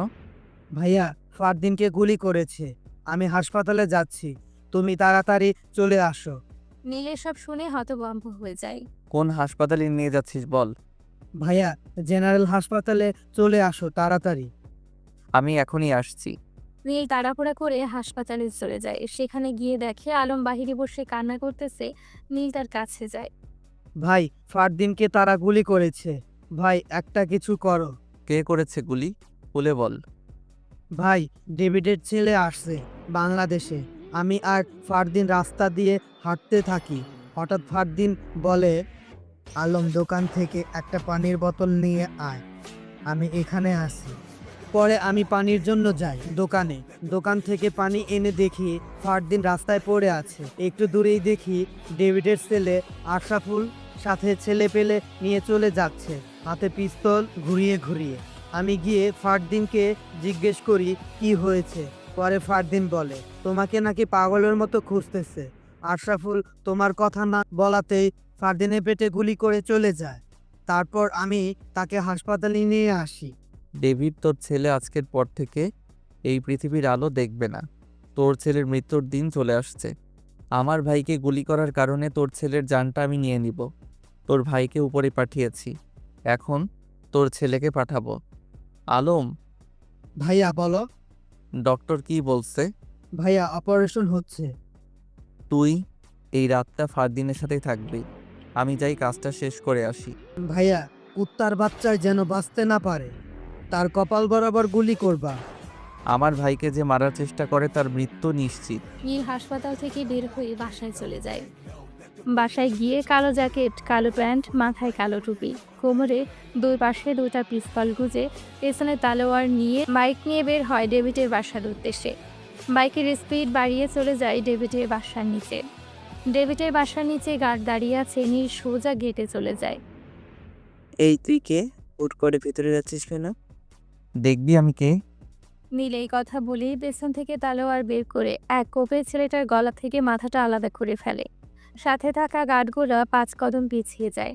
নীল বলে, কেউ যদি আমার সামনে আসার চেষ্টা করিস তোদের অবস্থাও এমন হবে। নীল এটা বলেই কোমরে থেকে পিস্তলটা বের করে গেটের তালায় একটা গুলি করে। পিস্তল আবার কোমরে গুজে ভেতরের দিকে পা বাড়ায়। ভেতরে গিয়ে দেখে চারপাশটা পুরো অন্ধকার। হঠাৎ নীলের কানে ভেসে আসে কারো কথা। ওয়েলকাম তুফান। আমি জানতাম তুই আসবি, কারণ তোর ভাইকে আমি গুলি করেছি আর তুই আসছিস আমাকে মারতে। তুই তো খুব বড় মাপের খেলোয়াড় রে। তুই আমার চাচুকে মেরেছিস, তোকে কিছুই বলি নাই। একটা কথা শুনে রাখ, আমাকে মারতে হলে তোকে আবার জন্ম নিতে হবে। কুত্তার বাচ্চা, পারলে সামনে এসে কথা বল, দেখি তোর কত বড় বুকেট পাঠা। নীল তার পকেট থেকে ফোন বের করে লাইট জ্বালিয়ে দেখে সামনে বড় স্পিকারে সেই কথাগুলো রেকর্ড করা ছিল। নীল জোরে হেসে দেয়। নীল স্পিকারের সামনে গিয়ে রেকর্ডে চাপ দিয়ে আবারও রেকর্ড করে দিয়ে যায়। যদি এক বাপের পয়দা হয়ে থাকিস এই তুফানের সামনে এসে কথা বলিস, দেখি তোর কত বড় বুকের পাঠা। এই রেকর্ড করে অটো সেভ করে নীল বাসা থেকে বের হয়ে যায়। বাইকে বসে ফুল স্পিডে চলে যায় হাসপাতালে। হাসপাতালে গিয়ে ফারদিনের রুমে গিয়ে দেখে আলম তার মাথায় হাত বুলিয়ে দিচ্ছে। ফারদিন পিটপিট চোখে দেখে নীল এসেছে। ভাইয়া তুমি আসছো, আমার পাশে বসো। নীল গিয়ে ফারদিনের পাশে বসে। মায়ের পেটের ভাইদের থেকেও বেশি আদর করে ফারদিন আলমকে নীল। এই দুনিয়ায় এমন কিছু মানুষ আছে যারা শুধু নিজেরটাই বোঝে, পরেরটা কিভাবে মেরে খাবে সেই ধান্দায় বসে থাকে। এই দুনিয়ায় সবাই খারাপ, কেউ গোপনে আবার কেউ প্রকাশ্যে। হালাল কিছু করতে জানে না, বেহালাল জিনিসটা মানুষের চোখে পড়ে বেশি। কেউ নারীর নেশা, আবার কেউ টাকার নেশা। এই দুনিয়ায় টাকার নেশা সবচেয়ে বেশি। বেহালাল টাকা তার দিকেই সবাই চেয়ে থাকে, হালাল টাকার দিকে তাকাতে চায় না, কারণ হালাল টাকাটা তো কাজ করে নিতে হয়। সকাল 10টা, ফারদিন ঘুমিয়ে আছে। সাথে আলম বসে আছে নিচে চেয়ারে। নীল ডক্টরের সাথে কথা বলে। ডক্টর, আমার ভাইকে বাসায় নিয়ে যেতে চাই। দেখেন, এই অবস্থায় বাসায় নেওয়াটা ঠিক হবে না, 3 দিন পরে নিয়ে যান। না, এখানে প্রবলেম হতে পারে, আজকেই বাসায় নিয়ে যেতে চাই। আর যা লাগে সব দিয়ে দিবেন, সাথে লোক দিয়ে দিবেন। বাসায় ট্রিটমেন্ট হবে আমার ভাইয়ের। ঠিক আছে, আপনি আমার সাথে আসেন। নীল ডক্টরের সাথে যায়, কিছু ওষুধ লিখে দেয়। সেই ওষুধ নিয়ে ফারদিনের কেবিনে যায়। একটু পরে ফারদিনকে বাসায় নিয়ে যায়। বিকেল 5টা, কফি শপে বসে আছে নীল আর নীলাদ্রি। নীলাদ্রি কিছু বলে না, নীলও কিছু বলে না। নীলাদ্রি কি খাবে? তেমন কিছু নয়, 1 কাপ কফি হলেই হবে। ওকে, এই 2 কাপ কফি। ওয়েটার চলে যায়। নীলাদ্রি নীলের দিকে আর চোখে তাকায়, তা নীল বুঝতে পারে না। একটু পরে ওয়েটার কফি নিয়ে আসে। এখন বলো কেন ডেকেছ? দেখো নীল, আমি সোজা কথা বলতে পছন্দ করি। কথা হচ্ছে, আমি যেদিন তোমাকে প্রথম দেখি সেদিনই তোমাকে আমার ভালো লাগে। আমি তোমাকে ভালোবাসি নীল, প্লিজ ফিরিয়ে দিও না। নীল কি বলবে কিছুই বুঝে উঠতে পারে না। এসব ভালোবাসা যে নীলের জন্য না, সে তো অন্ধকার জগতের মানুষ, যেখানে মানুষ একবার চলে গেলে সহজে ফিরে আসতে পারে না। মৃত্যুটা কখন হয় টেরও পাওয়া যায় না। গ্যাংস্টারের জীবনে যে ভালোবাসা নামটাই নেই। কি হলো নীল, কিছু বলছো না যে? দেখো, তুমি আমার সম্পর্কে কিছুই জানো না। জানলে হয়তো আমাকে ভালোবাসার কথা বলতে পারতে না, বন্ধুত্বটাও করতে না। আমার পক্ষে ভালোবাসা সম্ভব না। প্লিজ, এসব কথা আমি শুনতে চাই না। প্লিজ নীল, আমি তোমার সম্পর্কে কিছুই জানতে চাই না। আমি তোমার হাত ধরে বাঁচতে চাই, প্লিজ নীল। অন্ধকার জগতের মানুষ আমি চাই না তুমি আমার জীবনে এসে নিজের জীবনটা নষ্ট করো। যেভাবে আছো সেভাবেই থাকো, আমার থেকে ভালো মানুষ পাবে তুমি। অন্ধকার জীবন মানে? সেটা সময় হলে জানতে পারবে। এখন উঠি। নীল উঠে চলে যায়। নীলাদ্রি সেখানেই বসে থাকে। নীলে যাওয়ার দিকে চেয়ে আমার করেই ছাড়বো তোমাকে, যতই না করো আমাকে ভালোবাসতে হবে। থাকে। নীলাদ্রি এই কথাগুলো বলে সেখান থেকে বাসায় চলে যায়। নীলাদ্রি, আমিও যে তোমাকে ভালোবাসি, কিন্তু আমি যে অন্ধকার জগতের মানুষ, আমার জীবনে যে ভালোবাসা নামকটাই নাই। আমার সকাল শুরু হয় পিস্তলের গুলির শব্দে। চাইলেও তোমাকে ভালোবাসতে পারবো না। আমার জন্য তোমার জীবনটা নষ্ট হয়ে যাবে। আমার নিজের শত্রুরা আমাকে কিছু না করতে পারলে তোমাকে করবে, কারণ তুমি যে আমার দুর্বল জায়গা। আমার অন্ধকার জগতের কথা জানলে তুমি হয়তো আমাকে মেনে নিবে না। রাত 10টা। ফারদিনকে দেখতে মিনিস্টার আসছে, সাথে আরো অনেক মানুষ।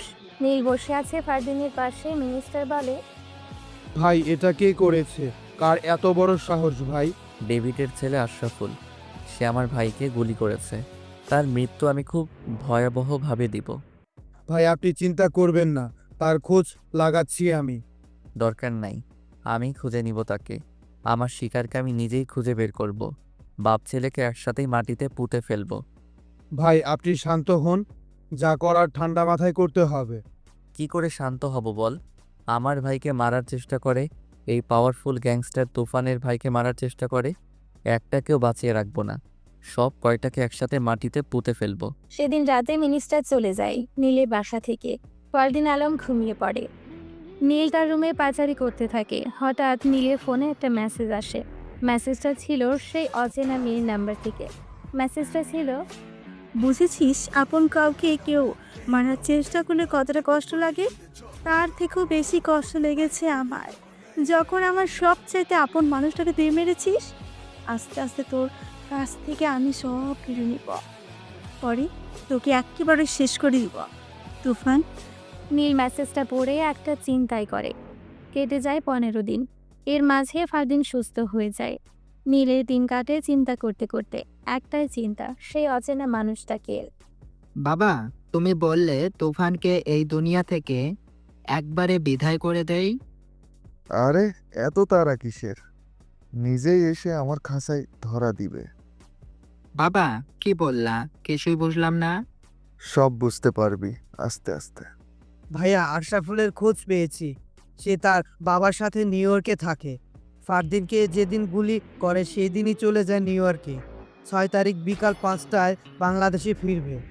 ওকে, আমি একটু বাহিরে গেলাম। ভাইয়া তুমি একটু সাবধানে থাকার চেষ্টা করবা। তোদের ভাই কি সেটা তোরা জানি? আমার নাম শুনলে সবাই সাবধান হয়, সেই জায়গায় তোরা আমাকে বলছিস সাবধান হতে। ভাইয়া এত কথা বলো কেন তুমি? এই পৃথিবীতে তুমি ছাড়া আমাদের কেউ। তোমার কিছু হয়ে গেলে আমাদের কি হবে একটাবার ভেবেছো? নিয়ে দৌড়ে গিয়ে ফারদিন আলমকে জড়িয়ে ধরে। আমার কিচ্ছু হবে না, তোরা অযথাই করিস। আর তোরা থাকতে আমার কিছু হবে না কি? নীল বের হয় তার বাসা থেকে। হেঁটে যাচ্ছে রাস্তা দিয়ে। নিচে যেয়ে হাঁটতে ব্যস্ত নীল। হঠাৎ এক মেয়ের সাথে ধাক্কা লাগে তার। নীল উপরে তাকিয়ে রাখে। আগেই মেয়েটা বলে, সরি ভাইয়া, দেখতে পাইনি, প্লিজ সরি। ওকে ঠিক আছে। আর আমার ধাক্কা লেগেছে, আপনি সরি বলছেন কেন? আমার একটু তাড়া আছে, আমি যাই। মেয়েটা চলে যায়। নীল আবারও হাঁটা ধরে রাস্তা দিয়ে। হাঁটতে হাঁটতে চলে যায় ক্লাবে। রাত 10টা বেজে 56 মিনিট। রাস্তাটা ল্যাম্পপোস্টের আলোতে ভরে উঠেছে। চারপাশটা খুব আলোকিত, হালকা বাতাস। রাতের পোকার ডাক কানে ভেসে আসছে। গলির দেওয়ালের নিচে ছোট ছোট ঘাস। সেই ঘাসের ওপরে নিচে জোনাকি পোকা আলো করে দিচ্ছে। ল্যাম্পপোস্টের আলোর মাঝে সিগারেটের ধোঁয়াটাও এতটা মিশে যায় না, এক জায়গায় জমে থাকে। শীতের রাত, কুয়াশার মাঝেও সিগারেটের ধোঁয়াটা জমে থাকে। নীল ড্রাঙ্ক হয়ে রাস্তা দিয়ে হাঁটে। মুখে সিগারেট টেনেই যাচ্ছে, চোখ দিয়ে চারপাশটা দেখছে। মনে হচ্ছে চারপাশটা আরো বেশি আলোকিত হয়েছে। হঠাৎ গাড়ির হর্ন বাজে। নীল ভালো করে তাকিয়ে দেখে সামনে 3 থেকে 4টা গাড়ি। সেই গাড়ি লাইটের আলোতেই চারপাশটা আরো আলোকিত করেছে।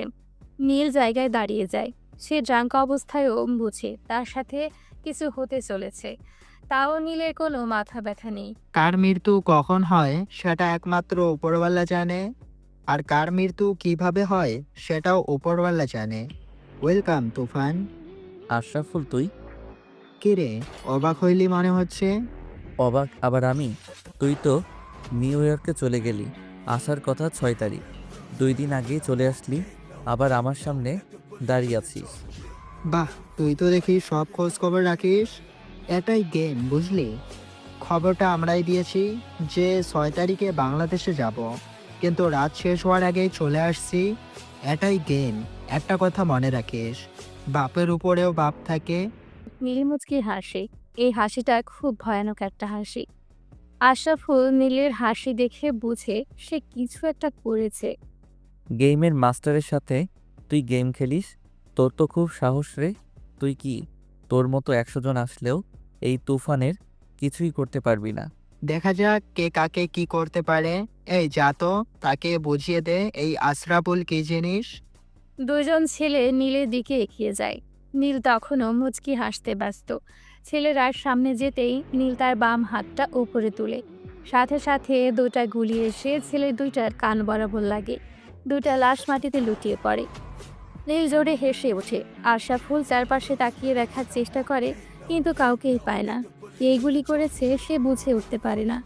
কি রে, কি বুঝলি?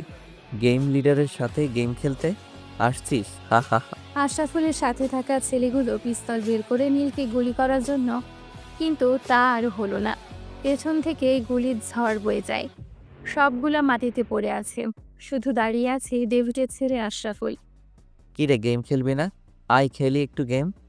আশরাফুল কিছু বলে না, তাকিয়ে আছে নীলের দিকে। নীল মুচকি হাসে। আশরাফুল কি করবে কিছুই বুঝে উঠতে পারে না। সে এসেছে নীলকে মারতে। এখন সে নিজে মৃত্যুর মুখোমুখি দাঁড়িয়ে আছে। এই তুফানের সাথে লাগতে আসিস না, সোজা মৃত্যু ঘটিয়ে দিব। অনেক বেড়ে গেছিস তুই। তুই বেশি দিন বেঁচে থাকবি না। তোর মৃত্যু সামনে অপেক্ষা করছে। নীল এই কথা শুনে হাতটা হালকা তালি দেয়। সাথে সাথে 26 থেকে 30 জন নীলের পেছনে এসে দাঁড়ায়। নীলের দুই পাশে ফারদিন আলম, তাদের পেছনে নীলের গ্যাংয়ের লোকগুলো দাঁড়িয়ে আছে। ফারদিন, হ্যাঁ ভাইয়া। ও যেন সোজা হয়ে দাঁড়াতে না পারে এমন অবস্থা করে দেয়। এই কথা শুনে ফারদিন ঠাস ঠাস দুইটা গুলি করে আশরাফুলের ডান পায়ে। আশরাফুল চিৎকার করে মাটিতে বসে পড়ে। তোকে মারলাম না, তোকে সেদিনই মারবো যেদিন তোর বাপকে মার। আশরাফুল কিছুই বলতে পারে না। কথা বলবে নাকি পা বাঁচাবে। নীল চলে যায় সেখান থেকে। আশরাফুল সেখানেই বসে থাকে। ভাইয়া তোমাকে বলেছি খুব সাবধানে চলতে, তুমি কথাই শোনো না।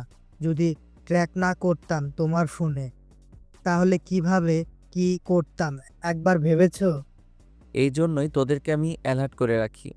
তোরা আমার ভাই, আমাকে অনেক ভালোবাসিস, আমিও তোদেরকে অনেক ভালোবাসি।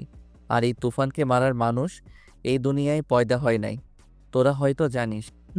এখন কথা না বলে বাসায় চলো। নীল ফারদিন আলম চলে যায় বাসায়। ঘড়িতে রাত 1টা ছুঁই ছুঁই। নীল ঘুমিয়ে আছে। হঠাৎ তার কানে গুলির আওয়াজ আসে।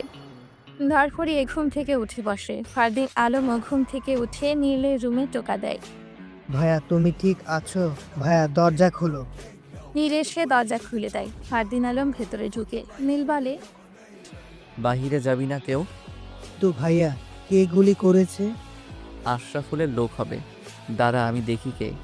ভাইয়া সাবধান। নীল বারান্দায় যেতেই শুনতে পাই, এই কুত্তার বাচ্চা, তুফান কই? তুই বের হ। আমার ছেলেকে গুলি করেছিস, তোর কত বড় সাহস! নীল বাহিরে উকি মেরে দেখে ডেভিড দাঁড়িয়ে আছে, সাথে কিছু ছেলে পেলে। নীল মুচকি হেসে ডেভিডকে বলে, কি রে, বাসায় চলে আসছিস দেখি? তোর তো খুব সাহস রে। এক বাপের পোলা হলে সামনে এসে কথা বল।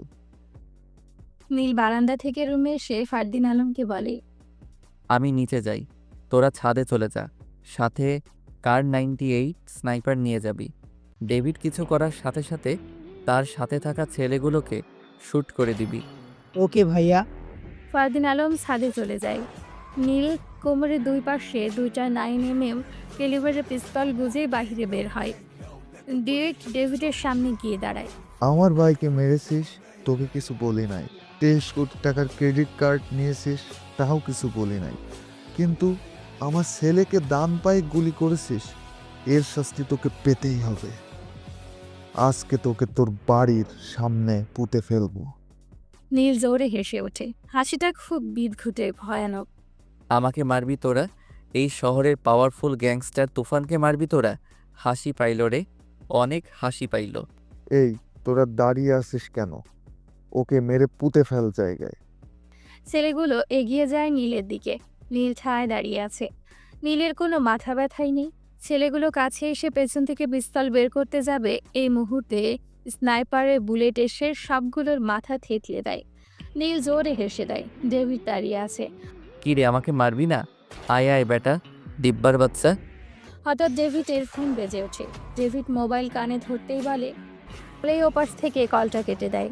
ডেভিড চলে যায়। নীল দাঁড়িয়ে আছে, বুঝে উঠতে পারে না কল কে করেছে, যার কারণে ডেভিড কিছু না বলেই চলে যাচ্ছে। নীল এটা মাথায় নেয় না, জোরে হেসে চলে আসে বাড়ির ভেতরে। ভাইয়া ডেভিড কার সাথে কথা বলে চলে গেল? জানি না, এসব বাদ দে, ঘুমিয়ে পড় গিয়ে। ফারদিন আলম চলে যায় রুম থেকে। নীল আবারও ঘুমিয়ে পড়ে। সকাল 10টা। নীল বসে আছে হেলান চেয়ারে। সামনে নীলাদ্রি বসে আছে। কারো মুখে কোনো কথা নেই। নীলাদ্রিও কিছু বলে না। নীল বলে, কেন ডেকেছো? কেন ডাকতে পারি না? তা তো বলি নাই। ওই দিনের পর থেকে তো আর যোগাযোগ করো নাই, একটা বার ফোনও করো নাই। আমি ফোন দিলে কেটে দিয়েছো। প্রয়োজন মনে করি নাই, প্রয়োজন হলে আমি নিজেই ফোন দিতাম। নীলাদ্রি চুপ হয়ে যায়। নীল চেয়ে দেখে নীলাদ্রির মন খারাপ করে অন্যদিকে তাকিয়ে আছে। না, আমাকে একটা কথা বলতে পারবা? কি বলো? আমাকে ভালোবাসতে তোমার কি প্রবলেম? আমার কোন দিক দিয়ে খারাপ? আমি কি দেখতে খারাপ? আমার কি নাই বলো? তোমার সব আছে, তুমি অনেক সুন্দর। যে কোনো ছেলে তোমাকে দেখলে তোমার প্রেমে পড়তে বাধ্য হবে। তাহলে তুমি কেন আমাকে ভালোবাসতে পারো না? আমি তো তোমার জন্য পাগল। প্লিজ নীল। দেখো, আমি আবার বলি, আমার পক্ষে তোমাকে ভালোবাসা সম্ভব না, কারণ আমার জীবনের সাথে তোমার জীবন যায় না। আমি অন্ধকার জগতের মানুষ। অন্ধকার জগৎ মানে? নীল চুপ হয়ে যায়। কি বলবে কিছু বুঝে উঠতে পারে না। ভালোবাসা তো বিশ্বাসে হয়, ভালোবাসা তো পবিত্রতায় হয়। অন্ধকার জগতের মানুষের সাথে সাধারণ মানুষের ভালোবাসা হয় না। কি হলো, চুপ করে আছো কেন? আমি চাই না তুমি আমার জীবনে আসো। আমিও তোমাকে ভালোবাসি, কিন্তু সব ভালোবাসা পূর্ণতা পায় না। কিছু কিছু কারণে সব শেষ হয়ে যায়, আবার কিছু কিছু কারণে সব ঠিকও হয়ে যায়। তাহলে আমাকে মেনে নিচ্ছ না কেন? কারণ আমি সাধারণ মানুষ না, আমি অন্ধকার জগতের ক্রাশ। আমি পাওয়ারফুল গ্যাংস্টার তুফান। আমার সাথে তোমার যায় না। আমি কখন মরে যাই টেরও পাইবা না। শুধু শুধু তোমার জীবনটা নষ্ট করো না আমার জীবনে এসে। নীলাদ্রি তুফান নাম শুনে কিছুই বলতে পারে না। কি বলবে? সে তো জানে নীল সোজা মানুষ। নিজে তুফান সে জানে না, তবুও নীলাদ্রি তুফানকে ভয় পায় না। নীলাদ্রি বলে, এর পেছনে নিশ্চয়ই কিছু রহস্য আছে। কি হয়েছে তোমার জীবনে? কেন তুমি এই অন্ধকার জগতে পা রেখেছো? বলো নীল, চুপ করে থেকো না। আমি বুঝলাম না, তার সাথে তোমার কিসের শত্রুতা? তুফানকে মারতে চাও কেন? আমার বাবাকে মেরেছে, আমাকেও মারতে চেয়েছিল কিন্তু পারে নাই। আমি তুফানের জীবনটা কেড়ে নিব। ডেভিড, তুই এর পেছনে লেগে থাক, আমি ওর সামনাসামনি হতে চাই। গেম খেলবো আমি তুফানের সাথে, অনেক বড় গেম খেলবো। ঠিক আছে, তুমি যা বলো। কিন্তু বাবা, তুফান তো খুব বড় খাতারনাক একটা মানুষ, তাকে কি করে মারবো?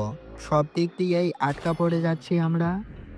সেটা তোদের বাপ ছেলের ভাবতে হবে না, যা করার আমি করব। তোরা দেখ চেয়েছে আমি কি করি। নীল কি বলবে নীলাদ্রিকে? তোমাকে আমি কি বলবো নীলাদ্রি? এখন হয়তো আমাকে কিছু বলবে না। যখন আমার অতীত জানবে তখন আমাকে ঘৃণা করবে তুমি, আমাকে সহ্য করবে না, কিন্তু আমার ঠিক তার কোনো দামই দিবে না তুমি। নীলের সব ভাবে। হঠাৎ নীলের ফোনটা বেজে ওঠে। স্ক্রিনে চেয়ে দেখে সে অচেনা মেয়েটা ফোন দিয়েছে। নীল কল রিসিভ করতেই ওপাশ থেকে বলে, কিরে, আজকাল দেখি প্রেমিকা নিয়েও ঘুরিস, খুব সুখে আছিস মনে হচ্ছে। নীল চারদিকে একবার চোখ বুলিয়ে দেখে, কিন্তু আশেপাশে কেউ নেই। তাহলে কি সেই অচেনা মেয়েটা দেখছে ওদেরকে? কিন্তু তারা এখানে আছে সে জানলো কিভাবে? কিরে, কিছু বলিস না কেন? কেন ফোন করেছিস সেটা বলে ফোনটা কেটে দে। আপন হারানোর কষ্টটা আজকে বুঝবি তুই। রেডি থাকিস, দেখা হচ্ছে তোর সাথে। নীল মুচকি হাসে। নীলাদ্রি নীলের দিকে তাকিয়ে আছে। নীল মুচকি হেসে বলে, ওকে। ও পাশ থেকে ফোন কেটে দেয়। নীলাদ্রি বলে, কি হয়েছে, কে ফোন করেছে? সেটা পরে জানতে পারবে। আমি তোমাকে যা যা বলবো তাই তাই করবা আজকে। কি হয়েছে বলো। যা বলেছি তাই করবা।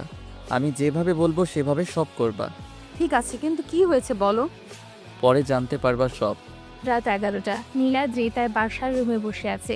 একটু পর পর বসা থেকে উঠে পায়চারি করে, আবারও বসে পড়ে। নীলাদ্রি ভাবতে পারছে না তার সাথে কি হচ্ছে। নীল কেন এমনটা করবে? কি রহস্য আছে? নীলাদ্রি এসব ভাবে। হঠাৎ গাড়ির শব্দ শুনতে পায় নীলাদ্রি। জানালা দিয়ে তাকিয়ে দেখে 7 থেকে 9টা গাড়ি তাদের বাসার নিচে দাঁড় করিয়েছে। নীলাদ্রি হালকা ভয় পেয়ে যায়। ভয় পাওয়ারই তো কথা।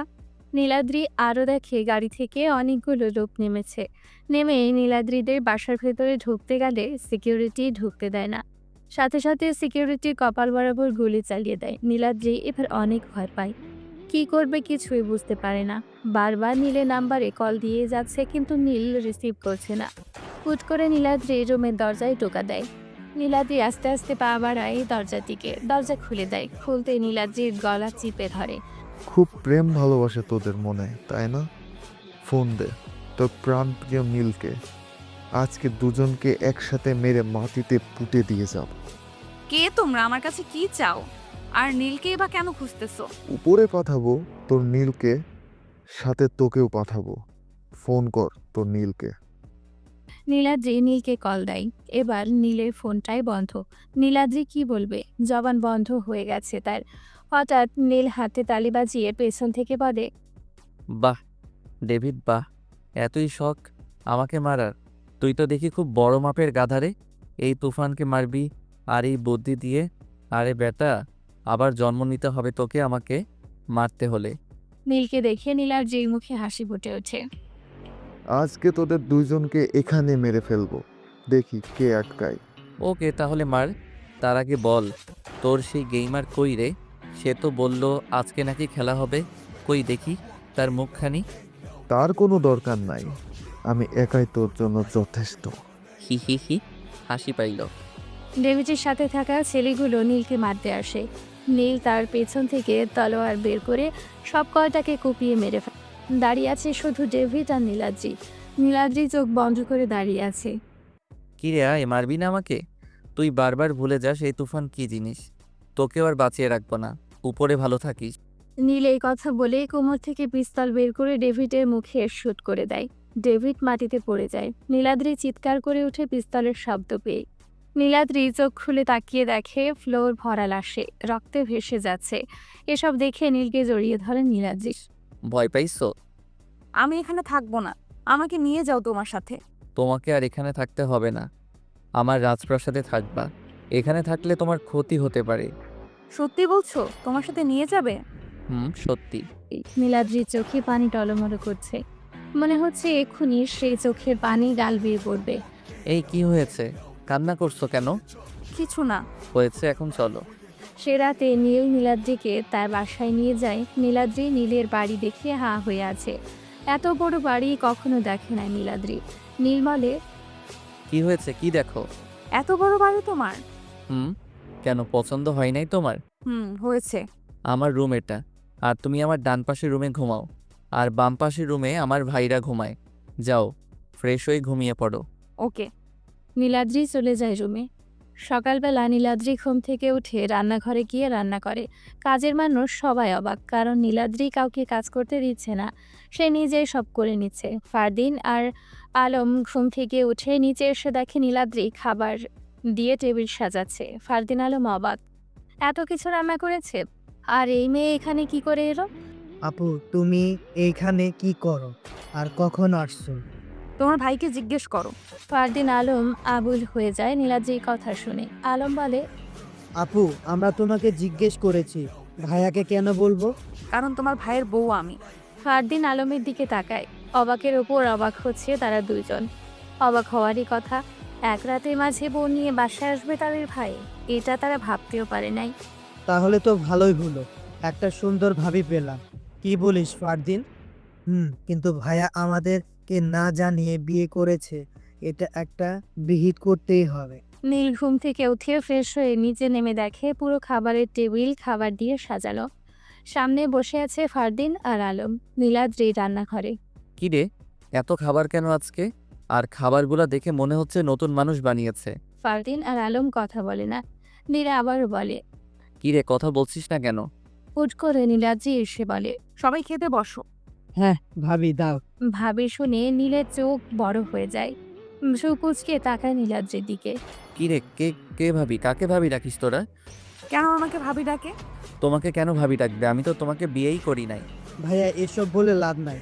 আমাদেরকে না জানিয়ে বিয়ে করেছো, আর আমাদেরকে জানাবে কেন? আমরা তো তোমার কেউ না। দেখ, ফালতু কথা বলবি না। আমার সব তোরা। আমি যাই করি না কেন তোদেরকে আগে জানাই। আর নীলাদ্রিকে আমি বিয়ে করি নাই। তাহলে ভাবি যে বলল তুমি নাকি কালকে রাতে বিয়ে করে নিয়ে আসছো? সে মিথ্যে বলেছে। কি নীলাদ্রি বলো? না, আমি মিথ্যে বলি নাই, আমি তোমার বউ। নীল নীলাদ্রির দিকে রাগে লুকে তাকায়। ফারদিল আলম হালকা কিছু খেয়ে ওপরে চলে যায়। নীল নীলাদ্রির হাত ধরে টানতে টানতে নিয়ে যায় রুমে। নীলাদ্রি কি হচ্ছে এসব? কেন, কিছুই তো হয় নাই। আর তুমি চাইলে হতেও পারে। ফালতু কথা বলবে না বলে দিলাম। কেন নীল, আমাকে তোমার করে নিলে কি হবে? আমি যে তোমাকে ভালোবাসি। আমার তো এই দুনিয়ায় কেউ নাই। ছোট থেকে এতিমখানায় বড় হয়েছি। আপন বলতে এই পৃথিবীতে কেউ নাই। আমি তোমার সাথে থাকতে চাই সারাটা জীবন। প্লিজ আমাকে ফিরিয়ে দিও না। কিন্তু আমি তো অন্ধকার জগতের মানুষ। আমার সাথে তোমার এসব হবে না। এতে তোমার ক্ষতি হতে পারে। আমার কত শত্রু, আর আমি কখন মরে যাই তারও কোনো গ্যারান্টি নাই। আমি তোমার সাথে থাকতে চাই। চলো না আমরা অনেক দূরে চলে যাই, যে এখানে থাকবে না কোনো শত্রু, থাকবে শুধু তোমার আমার পবিত্র ভালোবাসা। নীল রুম থেকে বের হয়ে যায়। বের হওয়ার সময় দরজায় পেছনে ফারদিন আলমকে দেখে। তারাও এই কথাগুলো শুনে ফেলে। চুপ করে নিচে চেয়ে চলে যায় ফারদিন আলম। নীল বাসা থেকে বের হয়ে রাস্তায় চলে যায়। চারিদিকে মানুষের হইচই, নেই কোনো নীরবতা। নীলাদ্রি, আমিও যে তোমাকে ভালোবাসি, কিন্তু আমি যে তোমাকে মেনে নিতে পারবো না। আমার জীবনের সাথে তোমার জীবনটা জড়াতে চাই না। আমি মৃত্যুর দরজায় থাকি সব সময়। কখন কোন দিক দিয়ে পিস্তলের আগুনে গরম গুলি এসে লেগে মরে পড়ে থাকি তার কোনো গ্যারান্টি নাই। এই পথে যে একবার আসে সে সহজে এই পথ থেকে সরে যেতে পারে না। নীল এসব ভাবতে ভাবতে চলে আসে ক্লাবে। মন খারাপ হলেই ক্লাব তার সব। মদ হাতে কষ্ট দূরে, মদ হাতে নাই সব কষ্ট সাথে। রাত 11টা বেজে 13 মিনিট। ফাঁকা রাস্তা, ল্যাম্পপোস্টের আলো চারিদিকে ছড়িয়ে পড়েছে। মুখে সিগারেটের বিষাক্ত ধোঁয়া, হাতে মদের বোতল। শার্টের বুকের এক বোতাম খোলা, ঠোঁট বেয়ে মদের কেমিক্যাল লেপটে পড়ছে। ড্র্যাঙ্ক হয়ে রাস্তা দিয়ে হাঁটতে ব্যস্ত নীল। চারদিকটা এতটা নীরবতা যে রাস্তার কুকুরটাও আজকে নেই। নেই কোনো কুকুরের দাঁত। হুট করে সামনে হুইল চেয়ারে আশরাফুল এসে বলে, তোকে আজকে একেবারে শেষ করে দিব। আমার বাবাকে মেরেছিস, আমার জীবন থেকে বাবা নামক জিনিসটা কেড়ে নিয়েছিস। আজকে তোকে শেষ না করে বাসায় ফিরবো না। তুই মারবি আমাকে? তোর তো এক পা কবরে, আর হুইল চেয়ারে বসে থেকে জীবন শেষ তোর। আর এই অবস্থায় আমাকে মারবি? এই কথা বলার সাথে সাথে নীলের পেছন থেকে মাথায় রড দিয়ে বাড়ি দেয়। নীল মাথায় হাত দিয়ে বসে পড়ে মাটিতে। গড়গড় করে রক্ত বের হচ্ছে মাথা থেকে। চোখ ঝাপসা হয়ে আসছে নীলের। নীল ঝাপসা চোখে পেছনে তাকিয়ে দেখেই অবাক। তার দুনিয়া যেন অন্ধকার হয়ে আসছে। তার কাছের মানুষ এতটা বেইমানি করবে ভাবতেও পারেনি নীল। বিপদে আপদে পাশে থেকেছে যার, আজ সেই কিনা বেইমানি করলো। বেশিরভাগ আপন মানুষেরাই বেইমানি করে, যাকে জীবনের থেকেও বেশি বিশ্বাস করি আমরা। দিন শেষে সেই বিশ্বাসঘাতকতা করে। পর মানুষ বেইমানি করে না, বেইমানি করলে আপন মানুষই করে। দেশটা এমন হয়েছে যে নিজের ভাইকেও বিশ্বাস করতে কষ্ট হয়। এক কথায় বলা যায় টাকার কাছে সবই নিচু। টাকাই দুনিয়ার সব কিছু। টাকার জন্য মানুষ অনেক কিছুই করতে পারে। রাত 12টা। রাস্তায় পথশিশুরা খাবার নিয়ে ঝগড়া করতে করতে তাদের থাকার জায়গায় চলে আসে, যেখানে তারা প্রতি রাত ঘুমিয়ে থাকে। পথশিশুদের রাতের জায়গা আর দিনের জায়গায়।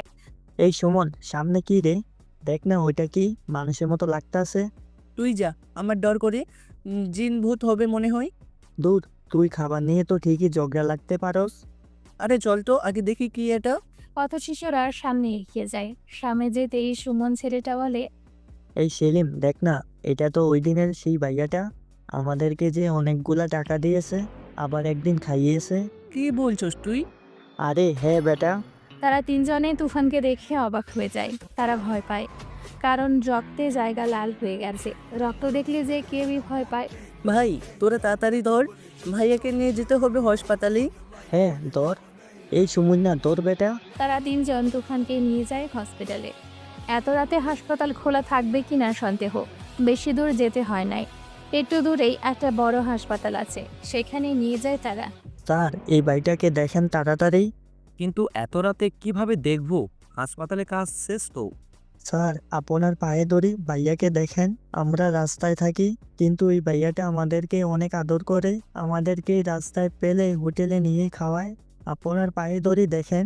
কিন্তু কিভাবে এমন হলো? আমরা জানি না, আমরা রাস্তায় ঘুমাতে যাই, পরে দেখি একটু দূরে এই ভাইয়াটা রক্তাক্ত শরীরে পড়ে আছে, পরে আমরা নিয়ে আসছি। ওকে, তোমরা এখানে দাঁড়াও, এই দিকে আসো তো, এই পেশেন্টকে ভিতরে নিয়ে যাও। পথশিশুরা বাহিরে বসে আছে। প্রায় 3 ঘন্টা চলে যায়। 3 ঘন্টা পরে ডক্টর বের হয় ভেতর থেকে। ডক্টর বের হয়ে দেখে তারা 3 জন জেগে বসে আছে। ডক্টরও ভাবে একটা মানুষের জন্য এতটা মায়া থাকতে পারে। তাদেরকে না দেখলে বুঝতাম না। স্যার, ভাইয়া কেমন আছে এখন? অনেক ভালো আছি, তোমরা গিয়ে ওই পাশের কেবিনে শুয়ে পড়ো। তারা চলে যায় কেবিনে। ডক্টর তুফানের পকেট থেকে ফোন বের করে প্রথম নাম্বারে কল দেয়। নীল, তুমি কোথায়? বাসায় আসলে না কেন? কিছু হয় নাই তো তোমার? কথা বলো প্লিজ। আপনি কি হন নীলের? জি, আমি তার স্ত্রী। আপনি কে বলছেন? আমার নীল কোথায়? দেখেন, সে এখন হাসপাতালে, একটু আগে তার মাথায় অপারেশন হয়েছে, এখন বিপদমুক্ত। কি বলছেন আপনি?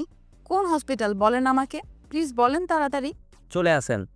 আপু, কি হয়েছে ভাইয়া? তোমাকে এমন লাগছে কেন বলো? এইটুকুই বলে নীলাদ্রি।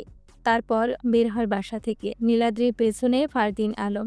হাসপাতালে যেতে যেতে ফজরের আজান হয়ে যায়। হাসপাতালে গিয়ে দেখে একটা কেবিনে লাইট জ্বালানো। নীলাদ্রি, ফারদিন আলম দৌড়ে যায়।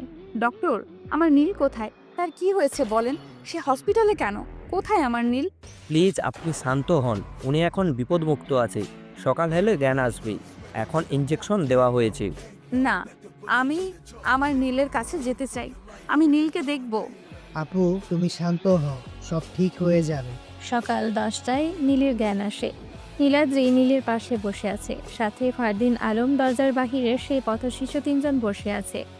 নীলের জ্ঞান ফিরলে সে দেখে সাদা রঙের 4 দেওয়ালের একটা রুমের বেডে শুয়ে আছে। আমি এখানে কি করে এলাম? আমি তো রাস্তায় পড়েছিলাম। ডক্টর কেবিনে ঢুকে বলে, কাল রাতে আপনাকে নিয়ে আসে এখানে, আপনি নাকি রাস্তায় পড়েছিলেন, তারপর 3 জন পথ শিশুরা আপনাকে দেখে নিয়ে আসি। ডক্টর, সেই 3 জন কোথায়? আমি তাদেরকে দেখতে চাই। ওরা বাইরে বসে আছে, জানেন সারা রাত তারা জেগেছিল। ডক্টর সেই 3 জনকে কেবিনে ডেকে দেয়। নীল তাদেরকে দেখে অনেক অবাক হয়। অবাক হওয়ারই কথা। ভাইয়া, তুমি কেমন আছো এখন? ভালো, আয় আমার পাশে আয়। না ভাইয়া, আমাদের শরীরে অনেক ময়লা। আরে আয়, তোরা তো আমার আপন মানুষ, ময়লা কিছুই হবে না। 3 জন নীলের পাশে গিয়ে বসে। নীল উঠতে চেষ্টা করে, কিন্তু মাথায় অনেক ব্যথা অনুভব করে। ফারদিন, হ্যাঁ ভাইয়া, বলো। তাদেরকে আমার এতিমখানায় ভর্তি করিয়ে দিবি। সব সময় তাদের 3 জনকে খেয়াল রাখবি। ওকে ভাইয়া। ফারদিন তাদেরকে নিয়ে চলে যায় এতিমখানায়। ভর্তি করিয়ে দিয়ে আবারও চলে আসে হাসপাতালে। বিকেল 5টা, নীলাদ্রি বসে আছে নীলের পাশে। ফারদিন আলম বসে আছে চেয়ারে। আলম বলে, ভাইয়া, কি হয়েছিল? কে এমনটা করেছে? সুস্থ হয়ে তারপর বলবো। কার এত বড় সাহস? ভাইয়া, তোমাকে বলতেই হবে কি হয়েছিল। তোরা এত পাগলামো করিস না। যা করার ভালো হয়ে করবো, একটাকেও ছাড়বো না। সব কয়টাকে কুপিয়ে টুকরো করে রাস্তার কুকুরকে খাওয়াবো। চারিদিকে নাচ গান, মদের আড্ডা, লাল লাইটে ছড়াছড়ি চারপাশ। সাউন্ড বক্সের শব্দে কান ফেটে যাচ্ছে। গ্লাসে মদ, হাতে সিগারেট, বসে আছে সামনে হুইল চেয়ারে আশরাফুল, সাথে আরো কয়েকজন। মিনিস্টার, ধন্যবাদ আপনাকে। কি চাই বলেন? না মানে একটু যদি শরীরটা গরম হতো। ওকে, বুঝেছি। রুমান? জি ভাই। কাঁচা জ্যান্ত মাংস দিয়ে দে। জি ভাই। আমার শিকারকে অন্য কেউ শিকার করবে, তা কিভাবে হয়? আর তুফানে তো কই মাছের জান বেঁচে গেল, আমার হাতে মরলে হয়তো বেঁচে থাকতো না। এবার একটু অন্যভাবে খেলা যাবে। রাত 11টা বেজে 19 মিনিট। নীল শুয়ে আছে ডেটে, সাথে নীলাদ্রি। প্রিয় মানুষের এই অবস্থা থাকলে যে কেউ পাগলের মতো হয়ে যায়। কি করবে ভেবে পায় না। সেদিন বাসা থেকে না গেলে আজ এমনটা হতো না। কিসের এত রাগ তোমার? হ্যাঁ, মন চাচ্ছে গলা টিপে মেরে ফেলি। মারতে পারবে আমাকে? হ্যাঁ পারবো, 100 বার পারবো। তাহলে বসে আছো কেন? মেরে ফেলো। দেখো, বেশি হয়ে যাচ্ছে বলে দিলাম। আসো, খাবে। আস্তে করে উঠো। উঠতে পারবো না, মাথায় ব্যথা পাই। চেষ্টা করো উঠার। নীল শোয়া থেকে উঠে বসে। নীলাদ্রি নীলকে খাইয়ে দেয়। খাবার পরে ওষুধ খাইয়ে আবারও শুয়ে দেয়। এভাবেই নীলাদ্রি নীলকে কেয়ার করতে থাকে। চলে যায় 29 দিন। এই 29 দিনে নীল সুস্থ হয়ে যায়। বাসায় চলে যায় নীল। ক্লাবে মদের আড্ডা, নাচানাচি, সিগারেটের ধোঁয়ায় পুরো ক্লাব কালো হয়ে গেছে। চেয়ারে বসে আছে মিনিস্টার। তার সামনে বসে আছে আশরাফুল। ভাই, তো উঠি, এখন তো আপনার রাস্তা ক্লিয়ার, ব্যবসা শুরু করে দিন, সাথে আমাকেও একটু দেখেন। কথা খারাপ বলেন নাই। আপনি আমার রাস্তায় ক্লিয়ার করার জন্য সাহায্য করেছেন। আমি আপনাকে সাহায্য করব না তা কি হয় নাকি মিনিস্টার সাহেব? তো আজকে উঠি, কালকে দেখা হবে সন্ধ্যায়। ওকে। মিনিস্টার জায়গা থেকে উঠে চলে যায় ক্লাবের বাহিরে। বাহিরে বের হয়ে গাড়িতে ওঠে। ড্রাইভার গাড়ি চালাতে থাকে। অন্ধকার রাস্তা। গাড়ি লাইটে রাস্তাটা হালকা আলো হয়েছে। একটু সামনে গিয়ে ড্রাইভার গাড়ি কষে ব্রেক করে। এই কি হচ্ছে? গাড়ি ব্রেক করলি কেন? ড্রাইভার বলল, স্যার সামনে কে যেন দাঁড়িয়ে আছে। মিনিস্টার গাড়ির গ্লাস নামিয়ে বাইরে উঁকি মেরে দেখে কেউ একজন রাস্তায় দাঁড়িয়ে আছে। মিনিস্টার গাড়ি থেকে নেমে দেখতে পায় তার ছেলেপেলেদের গাড়ি সহ উধাও। সে সামনে যায়। অন্ধকার রাত, হালকা দেখা যায়। এভাবে রাস্তায় দাঁড়িয়ে আছিস কেন? আর এত রাতে রাস্তায় কেন? তোদের জন্য রাস্তায় গাড়ি থামাতে হয়। যা এখান থেকে। মুখ ভর্তি দাড়ি, চোখের ভ্রুতে রিং, চোখগুলা লাল হয়ে আছে। কালো প্যান্ট, কালো জ্যাকেট, মুখে মাস্ক, হাতে কালো কভার। মিনিস্টারের কথা শুনেই হেসে ওঠে রাস্তায় দাঁড়িয়ে থাকা সেই লোকটা। মুখ থেকে মাস্ক সরিয়ে একটু সামনে যেতেই, তুফান ভাই, আপনি কি রে, অবাক হইলি মনে হচ্ছে? আপনি বেঁচে আছেন? কিন্তু কি করে? সেদিন তো। চুপ কর, আর শুনতে চাই না। তোকে নিজের আপন মানুষ ভেবেছিলাম আমি। তোর সব কাজে সাহায্য করেছিলাম আমি। তোকে মিনিস্টার বানিয়েছি আমি। তোকে টাকার মালিক বানিয়েছি আমি। আর তুই কি না আমার সাথে বেইমানি করলি? তুই চাইলে কোটি টাকা তোকে দিতাম। তুই বলেছিস তোর টেন্ডারে অন্য কেউ হাত দিতে চেয়েছে, কিন্তু আমি তা হতে দেইনি। আর তুই সামান্য কিছু টাকার জন্য আমাকে মারার জন্য বিক্রি হয়ে গেলি আমার শত্রুর কাছে। ভাই, আমার ভুল হয়ে গেছে। আমি বুঝতে পারি না। আমাকে এবারের মতো মাফ করে দিন। আপনি যা বলবেন আমি তাই করব। প্লিজ ভাই, মাফ করে দিন। আর বলছি, তুই জানিস আমার সাথে যে গলা উঁচু করে কথা বলে তাকে আমি বাঁচিয়ে রাখি না। আর তুই তো আমাকে মারার চেষ্টা করেছিস। তোকে বাঁচিয়ে রাখি কি করে বল? ভাই প্লিজ, মাফ করে দিন। আশরাফুল কোথায়? আমি জানি না ভাই, আমাকে ছেড়ে দিন ভাই। আবারও মিথ্যে বললি? মৃত্যুর মুখে থেকেও মিথ্যে। আশরাফুল কোথায় সেটা বলতে বলছি। ভাই আমি জানি না। উপরে ভালো থাকিস। Good bye. এই কথা বলেই তুফান মিনিস্টারের মুখে গুলি করে দেয়। মিনিস্টার বসার মাঝেই মাটিতে পড়ে যায়। গাড়ির ড্রাইভার গাড়ি ফেলেই দৌড়ে পালায়। তুফান হেসে দেয়। সকালবেলা আশরাফুল ঘুমিয়ে আছে। মাথায় চিন্তা না থাকার মানুষের ঘুম খুব ভালো হয়। আর সেই চিন্তাহীন ঘুমে যদি কেউ মরার জন্য সাবধান হতে বলে, তাহলে ঘুমটা ভয়ে পরিণত হয়। আশরাফুল ঘুমিয়ে আছে। হঠাৎ তার ঘুমটা বেজে ওঠে। ঘুম ঘুম চোখে কল রিসিভ করতেই ওপাশ থেকে বলে, তুফানকে মারতে পারলি না, এবার নিজে মরার জন্য রেডি থাকিস। এই কথা শুনে আশরাফুল ঘুম থেকে লাফ দিয়ে উঠে বসে। ভালো করে এক হাতে চোখ গুছিয়ে বলে, তুফান বেঁচে আছে মানে কি? তাকে তো শেষ করে দিছি। আর তুফান বেঁচে আছে আপনি জানেন কি করে? সে আমার শিকার, আমি জানবো না তো কে জানবে? মিনিস্টার শেষ, তাকেও মেরে ফেলেছে তুফান, এখন তোর পালা। কি মিনিস্টারকে মেরে ফেলেছে? আপনার সাথে আমার দেখা করার দরকার। আমি দেখা করতে চাই আপনার সাথে। আজ রাত 12টায় মিরপুর পার্টি হাউসে দেখা হবে। ঠিক আছে। আশরাফুল কল কেটে দেয়। বিছানা থেকে নেমে হুইল চেয়ারে বসে। গ্লাসে থাকা পানি পুরোটুকু শেষ করে। ভাবে তাকে তো মেরে ফেললাম, কিন্তু সে বেঁচে গেল কিভাবে? আর মিনিস্টারকে মারল কখন? এটা কিভাবে সম্ভব? তার তো বেঁচে থাকার কথাই না। ভাইয়া একটা কথা বলি। বল, অনুমতি নেওয়ার কি আছে? ভাইয়া নীলাদ্রি ভাবিকে বিয়ে করে ফেলো তুমি। এই কথা বলাতে নীল আলমের দিকে রাগী লোক নিয়ে তাকায়। ফারদিন বলল, ভাইয়া আলম ঠিক বলেছে, নীলাদ্রি ভাবিকে বিয়ে করো। দেখ, এসব কথা বলিস না। তোরা সব জেনেও কেন এসব কথা বলিস? ভাইয়া নীলাদ্রি আপু তোমাকে অনেক ভালোবাসে। তুমি যখন হাসপাতালে ছিলে তখন ডাক্তারকে ভাবি তোমার বউ বলে পরিচয় দিয়েছে।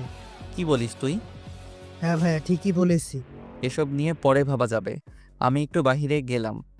নীলাদ্রি দরজার আড়াল থেকে সব শুনে ফেলে। মুচকি হেসে বিছানায় পড়ে কোলবালিশে মুখ গুজে দেয়। নীল বাইরে গিয়ে টং দোকান থেকে একটা সিগারেট চালায়। সিগারেট টেনেই যাচ্ছে। দোকান থেকে চলে যায় কলেজের পাশে। পুকুর পাড়ে পাশে রাখা চোট বেঞ্চ। সেই বেঞ্চে গিয়ে বসে। সিগারেট শেষ হয়ে যায়। সিগারেট ফেলে দিবে এমন সময় তার ফোন বেজে ওঠে। নীল নাম্বার দেখে মুচকি হেসে রিসিভ করতেই বলে, ওরকা তুফান। আমারও একই কথা। এতদিন কই ছিলি? নাকি ভয় পাইলি? বলেছিলি দেখা হবে, পরে তো আর সামনে আসলি না। আমি ভয় পাবো তোকে? আর তোর তো কই মাছের জান রে, মরে গিয়েও বেঁচে গেলি। সবার হাত থেকে বাঁচতে পারবি কিন্তু আমার হাত থেকে না। হা হা হা, হাসি পাইল রে। খুব সুন্দর জোকস বলতে পারিস তুই, ভালো লাগছে। জোকসটা তোকে যদি আমি পাই রে, তোর অস্তিত্ব রাখবো না। খেলা হবে, ভালো থাক, দেখা যাবে কে কাকে কি করে। Good bye. বাবা, তোমার দরবারে সব পাগলের খেলা। হা হা হা। আমার সাথে গেম খেলে মাথা মোটা মেয়েটা, আমি একটা কথা ভেবে পাই না, মেয়েটাকে কি তার পরিচয়? আমার সাথে তার কিসের শত্রুতা? যেই হোক, তার মৃত্যু আমি নিজের হাতে দিব। হা। রাত 12:09। চারদিকে মদের আড্ডা, নাচানাচি। মদের বারের টেবিলের ওপর বসে আছে অচেনা সেই মেয়ে, তার সামনে নিচে হুইল চেয়ারে বসে আছে আশরাফুল।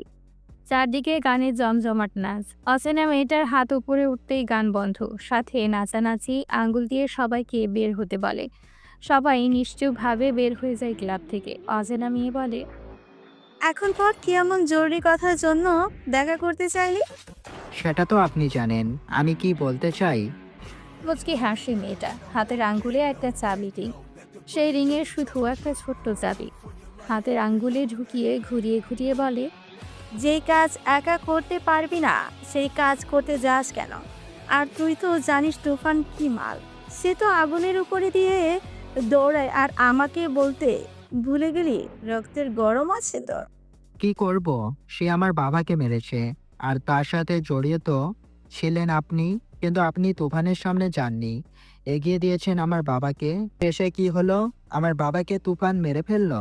তোর বাবাকে মেরেছে দেখে তুই সাথে সাথে তুফানকে মারতে গেলি? আর আমার বাবাকে মেরেছে আজ 3 বছর হয়ে গেছে, কই? আমি তো তাকে মারতে পাগল হইনি। মাথা ঠান্ডা রেখে তাকে মারতে হবে। আমি মাথা ঠান্ডা রেখে খেলে যাচ্ছি তার সাথে।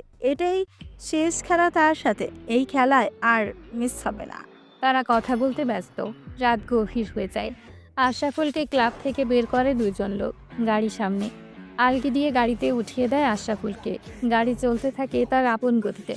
মাঝ রাস্তায় গাড়ি ব্রেক করে ড্রাইভার। আশরাফুল হালকা চোখের পাতা বন্ধ করে ঘুমিয়ে পড়ে। গাড়ি ব্রেক করায় আশরাফুল জেগে যায়। কিরে, গাড়ি থামিয়েছিস কেন? এই বোকাচোদা, গাড়ি থামিয়েছিস কেন? আশরাফুল গাড়ির ড্রাইভারকে এসব বলে, কিন্তু কোনো কথা বলে না ড্রাইভার। আশরাফুল ভালো করে চোখের পাতা খুলে চেয়ে দেখে ড্রাইভিং সিটে কোনো মানুষ নেই। আশরাফুল গাড়ির দরজা খুলে বাইরে উকি দেবার সময় চেয়ার সহ রাস্তায় পড়ে যায়। উঠতে যাবে রাস্তা থেকে, চোখ ওপরে তুলতে সামনে বড় শক্ত জুতা দেখতে পায়। ঘাড় ঘুরিয়ে আস্তে আস্তে পা থেকে মাথা পর্যন্ত দেখে আশরাফুল অবাক। দম বন্ধ হওয়ার অবস্থা তার। হাতে তলোয়ার, গায়ে কালো জ্যাকেট, মাথায় কালো টুপি, হাতে কভার, মুখে মুচকি হাসি। তুফান, তুই কিরে, ভয় পাচ্ছিস মনে হচ্ছে? দেখ, আমাকে মারিস না, আমাকে ছেড়ে দে। কিরে, তোকে তো আমি মারবো না, আর মারার আগে এসব বলছিস? আমাকে ছেড়ে দে তুফান। এই শহরে কোনো বাইনচোদ জন্ম হয় নাই যে এই তুফানকে মারবে, এই পাওয়ারফুল গ্যাংস্টারকে মারবে। এমন কোনো বাইনচোদ পয়দা হয় নাই রে। আমাকে ছেড়ে দে। এই শহর থেকে না, এই দুনিয়া থেকে তোকে বিদায় করে দিব। তার আগে বল, ওই মেয়েটা কোথায়? আমি জানি না। তুই বলবি না? আমি জানি না, জানলে বলে দিতাম। ওকে, ওপারে ভালো থাকিস, গুড বাই। তুফান তার হাতে থাকা তলোয়ার দিয়ে আশরাফুলের গলা থেকে মাথাটা আলাদা করে দেয়। আশরাফুলের মাথাটা রাস্তায় পড়ে যায়। রক্ত ড্রেন হয়ে রাস্তার পাশে গড়িয়ে পড়ছে। তুফান তলোয়ারে জমে থাকা রক্ত আশরাফুলের পাঞ্জাবিতে মুছে বেঁধে ভেতরে রেখে বাইকে উঠে ফুল স্পিডে চলে যায়। টাকার জন্য সব করতে পারা মানুষগুলো খুবই ভয়ঙ্কর হয়। তার সাথে টাকার লোভ সবাই সামলাতে পারে না। 16 কোটি টাকার একটা চেক বুকের ডান পকেটে, আর সাথে 2টা সাদা চামড়ার মেয়ে। গ্লাসে মদ ঢেলে দিচ্ছে, ঢকঢক করে খাচ্ছে। নাই কোনো চিন্তা। লাগলে আরও পাবে। এর বদলে চাই শুধু একটা গুলিতে মাথার খুলিটা ওপার দিয়ে বের করা। ডন, আমার তো চাই শুধু টাকা। আপন মানুষ দিয়ে কি হবে? টাকা দিয়ে সব হয়। তাহলে কাজ চালিয়ে যা, যখন যা চাবি তাই পাবি। নো চিন্তা, আমি আছি। লোকটা চেয়ার থেকে উঠে চলে যায়। যাওয়ার আগে সাদা চামড়ার মেয়ে দুটোকে গাল ভরে চুমু দিয়ে যায়। তা দেখে অচেনা মেয়ে মুচকি হাসে। সকালবেলা নীল ঘুমিয়ে আছে। চা হাতে দাঁড়িয়ে আছে নীলাদ্রি। চা টেবিলে রেখে নীলের পাশে বসে নীলাদ্রি। চেয়ে আছে নীলের মুখের দিকে। মুচকি হেসে মাথায় হাত দিয়ে বলে, নীলাদ্রি, তুমি এখানে কেন? চা নিয়ে আসছি, ওঠো চা খাবে। আর ফ্রেশ হও, একটু বাইরে যাব। বাহিরে কেন? আমার কিছু কেনাকাটা করতে হবে। আমি যেতে পারবো না, ফারদিনকে নিয়ে যাও। থাক, যেতে হবে না, কেনাকাটার দরকার নেই। নীলাদ্রির রাগ দেখিয়ে বের হয়ে যায় নীলের রুম থেকে। মুচকি হাসি হেসে বিছানা থেকে উঠে যায়, কাপ হাতে নিয়ে 2 চুমুক চা খেয়ে চলে যায় ওয়াশরুমে। ভাবি কি হয়েছে, রেগে আছো মনে হচ্ছে? কিছু হয় নাই। তো তোমাকে রাগে রাগে ভাব দেখাচ্ছে কেন? ভাইয়া সাথে কিছু হয়েছে? হয়েছে তোর ভাবি, নাকি কেনাকাটা করতে যাবে? নিয়ে যা। নীল সিঁড়ি দিয়ে নামতে নামতে এই কথাটা বলে। নীলাদ্রির রাগে লুক নিয়ে তাকায় নীলের দিকে। নীল চোখ টিপ দেয় নীলাদ্রিকে। ফারদিন বসে আছে খাবারের টেবিলে। নীল বলে, কিরে আলম কোথায়? ভাইয়া সে ঘুমাচ্ছে এখনো, ডেকেছি বল একটু পরে উঠবে। নীল খেয়ে আবার উপরে যেতে নিলে নীলাদ্রি বলে ওঠে, ফারদিন, আমি একা যাব বাহিরে, আর গাড়ির চাবিটা লাগবে আমার। আপু আমি যাই তোমার সাথে। না, আমি একাই যেতে পারবো। ফারদিন গাড়ি চাবি দিয়ে দেয়। নীল সিঁড়ি দিয়ে উপরে উঠে চলে যায় নীলাদ্রির রুমে। নীলাদ্রি উপরে উঠে তার রুমে যায়। গিয়ে কাপড় খুলতে নিলে নীল গিয়ে আটকে দেয়। নীলাদ্রি নীলকে দেখে অবাক। এই, তুমি আমার রুমে কি করো? আর আমার রুমে এসেছো কেন, লুচু ছেলে? কি আমি লুচো তাই না? দেখাচ্ছি লুচোগিরি। নীল নীলাদ্রিকে ফেলে দেয় বিছানায়। নীলাদ্রি কিছুই বলে না, চোখ বড় বড় করে তাকিয়ে আছে নীলের দিকে। নীল একটু হেলে হাতে রাখা গাড়ির চাবি হাতে নিয়ে বলে, রেডি হয়ে নিচে আসো, আমি বাহিরে আছি। নীলাদ্রি খুশি হয়ে বিছানা থেকে উঠে রেডি হয়ে নিচে চলে যায়। নীল বসে আছে বাইকে। নীলাদ্রি বাইক দেখে বলে, ওয়াও, বাইকে যাবে? নীল নীলাদ্রির দিকে তাকিয়েই ক্রাশ। নীলাদ্রিকে খুব সুন্দর লাগছে। নীল হাঁ করে তাকিয়ে আছে নীলাদ্রির দিকে। নীলাদ্রি হাতে ধাক্কা দিয়ে বলে, এই কি দেখো এভাবে? না কিছু না, ওঠো। নীলাদ্রি বাইকে উঠে বসে। নীল বাইক চালাতে থাকে। হাইলেনে গিয়ে হাই ব্রেক করে। নীলাদ্রি নীলকে জাপটে ধরে। এই কি হয়েছে, এভাবে কেউ ব্রেক করে? নীল মুচকি হেসে আবারও চালাতে থাকে। চলে আসে তারা মার্কেটে। দুপুর 2:23। নীল বসে আছে। নীলের কাঁধে হাতে কাপড়ের ব্যাগ। এই দোকান থেকে ওই দোকান, এত কিছু কেনা হয়েছে, তাও নীলাদ্রি কিনেই যাচ্ছে। নীল বলে, হয়েছে তো আর কত, আমি নিতে পারতেছি না। চুপ করে আমার সাথে আসো। কেনাকাটা শেষ করে সন্ধে বাসায় ফিরে নীলা নীলাদ্রি। ফারদিন আলম বসে আছে সোফায়। ভাই এত লেট হয়েছে কেন? আর এত কাপড়? ওকে জিজ্ঞেস কর, আমাকে শেষ করে দিছে এই শয়তান মেয়ে। কি? আমি শয়তান? শয়তান না তো কি? আজকে তোমার খবর আছে। নীল কাপড়ের ব্যাগ নিচে ফেলে এক দৌড়ে রুমে। হুট করে আলমের ফোন বেজে ওঠে। আলম বসা থেকে উঠে চলে যায় রুমে। নীল ফ্রেশ হয়ে বাহিরে বের হয়ে আলমের রুমের সামনে দিয়ে যাচ্ছিল। দরজার সামনে আসতেই শুনতে পাই, ম্যাডাম আপনার কোনো চিন্তা করতে হবে না, সুযোগ পেলেই শেষ করে দেব। আমার সাথে দেখা কর। কোথায় আসবো বলেন? এই ক্লাবে চলে আয় সকাল 9টায়। Okay madam. নীল মুচকি হেসে দরজার সামনে থেকে চলে যায়। ভাবতে থাকে, নিজের ঘরে বেঈমান মানুষ। আপন মানুষগুলো তো খুব ভয়ানক হয়। উপকারের দাম দেয় না, তাদের চাই টাকা। টাকার জন্য তারা সব করতে পারে। দুধ কলা দিয়ে কার সাপ বড় করেছি, ভালোই হলো, সব রহস্যের সমাপ্তি ঘটাতে পারবো। নীল বসে আছে তার রুমে। সময় তখন রাত 11টা। ছোট্ট একটা ছবি হাতে, চোখে পানি টলটল করছে। জোরে চিৎকার করে কাঁদতে ইচ্ছে করছে তার। মা, তুমি এখন থাকলে দেখতে পারতে এই দুনিয়ায় কত রকমের বেঈমান মানুষ থাকে। মা, তুমি ছাড়া সবাই বেঈমান, সবাই টাকার পাগল, আর তুমি সন্তানের পাগল। এই শহরে বেঈমান মানুষ অনেক বেশি। আমরা যাকে ভালো মনে করি, দিন শেষে সেই হয় সবচেয়ে বড় খারাপ। দুনিয়ায় ভালো মানুষ নাই। নীল কান্না করছে আর তার মায়ের ছবির সাথে কথা বলে। নীলাদ্রি দরজার পাশে দাঁড়িয়ে নীলের কথা শুনে। নীলাদ্রি নীলকে পেছন থেকে কাঁধে হাত রাখে।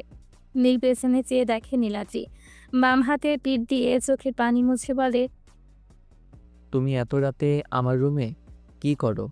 আর এত রাতে জেগে আছো কেন? কি হয়েছে তোমার, কাঁদছো কেন? কিছু না, যাও গিয়ে ঘুমিয়ে পড়ো। বলো প্লিজ, কি হয়েছে তোমার? আমি আজ শুনতে চাই। আমার অতীত শুনে কি করবে তুমি? বলো প্লিজ, তোমার কষ্ট আমার সহ্য হয় না। আমার অতীত শুনবে? হুম। তাহলে শোনো। ছোট ছিলাম অনেক সহজ সরল একটা ছেলে। মানুষ কলেজে যেত বড় ব্যাগ নিয়ে, আর আমি যেতাম ছোট স্কুল ব্যাগ নিয়ে। সবাই আমাকে নিয়ে হাসাহাসি করত, কিন্তু আমি কাউকে কিছু বলতাম না। কলেজের স্যার ম্যাডাম আমাকে অনেক আদর করত। আমি অনেক ভালো ছাত্র ছিলাম। আমরা অনেক গরিব, তাই আমাদেরকে কেউ দেখতে পারতো না। আমার বাবা 2টা বিয়ে করে। একদিন আমার মা অনেক অসুস্থ হয়ে পড়ে। আমার বাবা টাকা পয়সা দিত না, বেশিরভাগ সময় ওনার ওই বউয়ের সাথেই থাকতো। আমার মা অসুস্থের সময় বাবাকে জানিয়েছি, কিন্তু সে আসতে চায়নি। হঠাৎ একদিন আমি পড়ার টেবিলে বসে পড়ছিলাম, পরে শুনতে পাই বাবার গলা। আমি ভেবেছি বাবা আসছে মনে হয়। একটু পরে শুনতে পাই, তুই চলে যা, তোর ছেলেকে নিয়ে আমাকে আর জ্বালাস না। আমি তোকে টাকা পয়সা দিতে পারবো না। আমার টাকা পয়সা দরকার নাই, তুমি আমাকে তোমার কাছে রাখো, আমাকে ছেড়ে দিও না। আমার ছেলেটা অনেক সহজ সরল, তাকে নিয়ে কোথায় যাব আমি? সেটা আমি জানি না। আমার মা অসুস্থ শরীর নিয়ে বাবার পায়ে পড়ে, কিন্তু আমার বাবা তাকে লাথি দিয়ে ফেলে দেয়। মায়ের চিৎকার শুনে আমি পড়ার টেবিল থেকে দৌড়ে আসি। এসে দেখি মা মাটিতে পড়ে কাঁদছে। মা, কি হয়েছে? তুমি কাঁদছো কেন? আর বাবা কোথায়? ওর বাবা চলে গেছে, আর আসবে না। কি বলো মা? বাবা আসবে না কেন? সেদিন আমাকে মা সব বলে। আমি শুনে অনেক অবাক হই। পরদিন মাকে নিয়ে চলে যাই গ্রামে, আমার খালার বাসায়। সেখানে গিয়ে কিছুদিন থাকি। আস্তে আস্তে আমার মার খুব খারাপ অবস্থা হয়ে যায়। ডক্টরের কাছে নিয়ে যাই। ডক্টর বলেছে, নীল থেমে যায়। নীলার্জি বলে, ডক্টর কি বলেছে? ডক্টর বলেছে আমার মা আর বেশি দিন বাঁচবে না। আমি ডক্টরের কথা শুনে হতভম্ব হয়ে যাই। আমার মা আমার দিকে তাকায়। মায়ের চেয়ে থাকা দেখে বুকটা ফেটে যাচ্ছিল। কি করব কিছুই বুঝে উঠতে পারছিলাম না। সেদিন ডক্টরের কাছ থেকে খালার বাসায় চলে যাই। খালাকে সব বলি। খালা কান্নায় ভেঙে পড়ে। একদিন রাতে ডক্টরের কাছে যাই। স্যার, আমার মাকে বাঁচানো যাবে না, টাকা লাগলে আমি দিব, তবুও আপনি আমার মাকে বাঁচিয়ে দিন। সেদিন ডক্টর কাছ থেকে আসার সময় বাবাকে অনেকগুলো ফোন দেয়, কিন্তু বাবা রিসিভ করে না। শেষবার কল দিয়ে দেখি নাম্বার বন্ধ করে রেখেছে। বাসার কাছে যেতেই কান্না শুনতে পাই। দৌড়ে যাই, গিয়ে দেখি খালা কান্না করছে। আমাকে দেখে দৌড়ে আসে। বাবা, তুই কোথায় ছিলি? তোর মা আর নাই। এটা শোনার জন্য আমি প্রস্তুত ছিলাম না। আমি মাটিতে বসে পড়ি। আমার ভিতরে থেকে কান্না আসে না, বোবা হয়ে গেছি আমি। মায়ের লাশের পাশে বসে এক ধ্যানে চেয়ে থাকি। জানো নীলাদ্রি, আমি যখন মায়ের পাশে বসেছিলাম তখন মনে হয়েছে আমার মা ঘুমিয়ে আছে। একটু পরে উঠে বলবে, বাবা তুই খেয়ে আয়, আমি তোর মাথায় হাত বুলিয়ে তোকে ঘুম পাড়িয়ে দেই। আমার আর আসে নাই, ঘুম থেকে ওঠে নাই। শেষ ঘুমিয়েছে আমার মা। সেদিন মাকে দাফন করে কবরের মাটি ছুঁয়ে মাকে কথা দিয়েছিলাম, এই শহরের সবচেয়ে নামি দামি মানুষ হব আমি, টাকার উপরে ঘুমাবো, সবচেয়ে পাওয়ারফুল হব, মন্ত্রী মিনিস্টার আমার পায়ের নিচে পড়ে থাকবে। দেখো, আমি আমার মাকে কথা দিয়েছি, আজ সেই কথা পূরণ করেছি, হয়েছি পাওয়ারফুল মানুষ। টাকা পয়সা হাতের ময়লা। সেদিন রাতে মায়ের কবর থেকে আর খালারা বাসায় যাইনি, চলে যাই ঢাকায়। সেই বাবা নামের অমানুষটাকে খুঁজে বের করি। কি রে, তুই এখানে কেন? কেন আসতে পারি না? না, এখানে আসার দরকার নাই। চলে যা এখান থেকে। যাওয়ার আগে একটা কাজ করে যাই। কি কাজ? শেষ করে যাই বাবা নামের অমানুষটাকে। সেদিন গলা টিপে মেরে ফেলি বাবা নামের অমানুষটাকে। তার মেয়ে ছিল বাসায়। আমি বাসা থেকে বের হতে চাইলে পিছন থেকে কলার চেপে ধরে মিলি নামে সেই অমানুষের মেয়েটা, তাকেও গলায় ওড়না পেঁচিয়ে মেরে ফেলি। মিলির মা এসব দেখে হার্ট অ্যাটাক করে মারা যায়। চলে আসি আমাদের সেই বাড়িতে। সেই সহজ সরল ছেলেটা আস্তে আস্তে হয়ে যায় গ্যাংস্টার, পাওয়ারফুল গ্যাংস্টার তুফান। নীল বসা থেকে উঠে চলে যায় ওয়াশরুমে। নীলাদ্রি ভাবে, একটা মানুষের জীবনে এত কিছু হয়ে গেল, আর সেই মানুষটা অতীতটাকে এতটা নিখুঁতভাবে লুকিয়ে চলতে পারে। নীলাদ্রি গিয়ে ঘুমিয়ে পড়ো, অনেক রাত হয়েছে। আজকে রাত তোমার সাথে থাকবো। এটা হয় না, যাও রুমে গিয়ে ঘুমিয়ে পড়ো। নীল নীলাদ্রিকে জোর করে তার রুমে পাঠিয়ে দেয়। নীল বিছানায় বসে পকেট থেকে ফোন বের করে কাকে যেন কল দেয়। ভাইয়া বলো। আলমের দিকে খুব কড়াভাবে নজর রাখবি, কই যায় কি করে নিজের বাসায় থেকেও তোকে বলছি, কারণ খেলাটা খেলবো খুব আরামে। ওকে ভাইয়া। নীল কল কেটে দেয়, বিছানায় গা এলিয়ে দেয়। সারা রাজ্যের ঘুমে সে ভর করে নীলের চোখে। নীল ঘুমিয়ে যায়। সকাল 9টা, চেয়ারে হেলান দিয়ে বসে আছে আলম, সামনে সেই অচেনা মেয়ে। কি হয়েছে ম্যাডাম? জরুরি দেখা করার মানে কি? বলেছি তো কাজ হবে। তাই নাকি? আমার লাশ দিয়ে কি করবি তুই? আর বেঁচে আছিস কিভাবে? তুফান তুই? ভাইয়া তুমি? তাই নাকি? তুই মারবি আমাকে? পেছনে তাকিয়ে দেখ। ফারদিন পিস্তল ছাকায় নীলের মাথায়। তা দেখে নীল অবাক, হেসে দেয় নীলির সাথে আলম। ফারদিন? সরি ভাইয়া, জীবনে বাঁচতে হলে টাকা দরকার। তোমার সাথে থেকে শুধু চাকরের মতো কাজ করেছি, পাইনি কোটি টাকা। এখন পেয়েছি কোটি চেয়েও বেশি, তার বদলে তোমাকে নাই করে দিলাম। এই বলেই নীলের বুকের ডান পাশে গুলি করে দেয় ফারদিন। নীল মাটিতে পড়ে যায়। হেসে ওঠে সবাই। কিরে, মারবি না আমাকে? আয় মার। ঠাস ঠাস 3টা গুলি এসে লাগে তিনজনের কপালে। পড়ে যায় মাটিতে। নীল মাথা ঘুরিয়ে তাকায় পেছনে। মেশিন হাতে দাঁড়িয়ে আছে নীলাদ্রি। নীলের ঠোঁটে মুচকি হাসি। নীল দাঁড়িয়ে যায়। নীলের শরীরে বুলেট প্রুফ জ্যাকেট গায়ে। পিস্তলের বুলেট চাপটে লেগে থাকে সেই জ্যাকেটে। নীলাদ্রি এগিয়ে আসে নীলের সামনে। কি মিস্টার তুফান, কেমন দিলাম? ভালো দিয়েছ, এখন আমাকেও দাও। নীল এই কথা বলাতে নীলাদ্রি হাতে থাকা মেশিন ফেলে দৌড়ে এসে নীলকে জড়িয়ে ধরে বলে, না, আমার তুফানকে মারতে পারবো না আমি। তুমি যে আমার কলিজা, আমি যে তোমাকে ভালোবাসি। নীল নীলাদ্রিকে ছাড়িয়ে বলে, গেমটা ভালো ছিল। মনস্টার গার্ল বলে কথা। তুমি গ্যাংস্টার, আমি মনস্টার। নীল নীলাদ্রিকে নিয়ে বাহিরে যায়। নীল বাইকে উঠে বসে। যাওয়া যাক ভালোবাসার শহরে। চলুক ভালোবাসা তোমার আমার। উম্মুয়া, উম্মুয়া। নীল বাইক ফুল স্পিড দিয়ে চলে যায় ভালোবাসার শহরে। তাদের ভালোবাসা বেঁচে থাকুক সারা জীবন।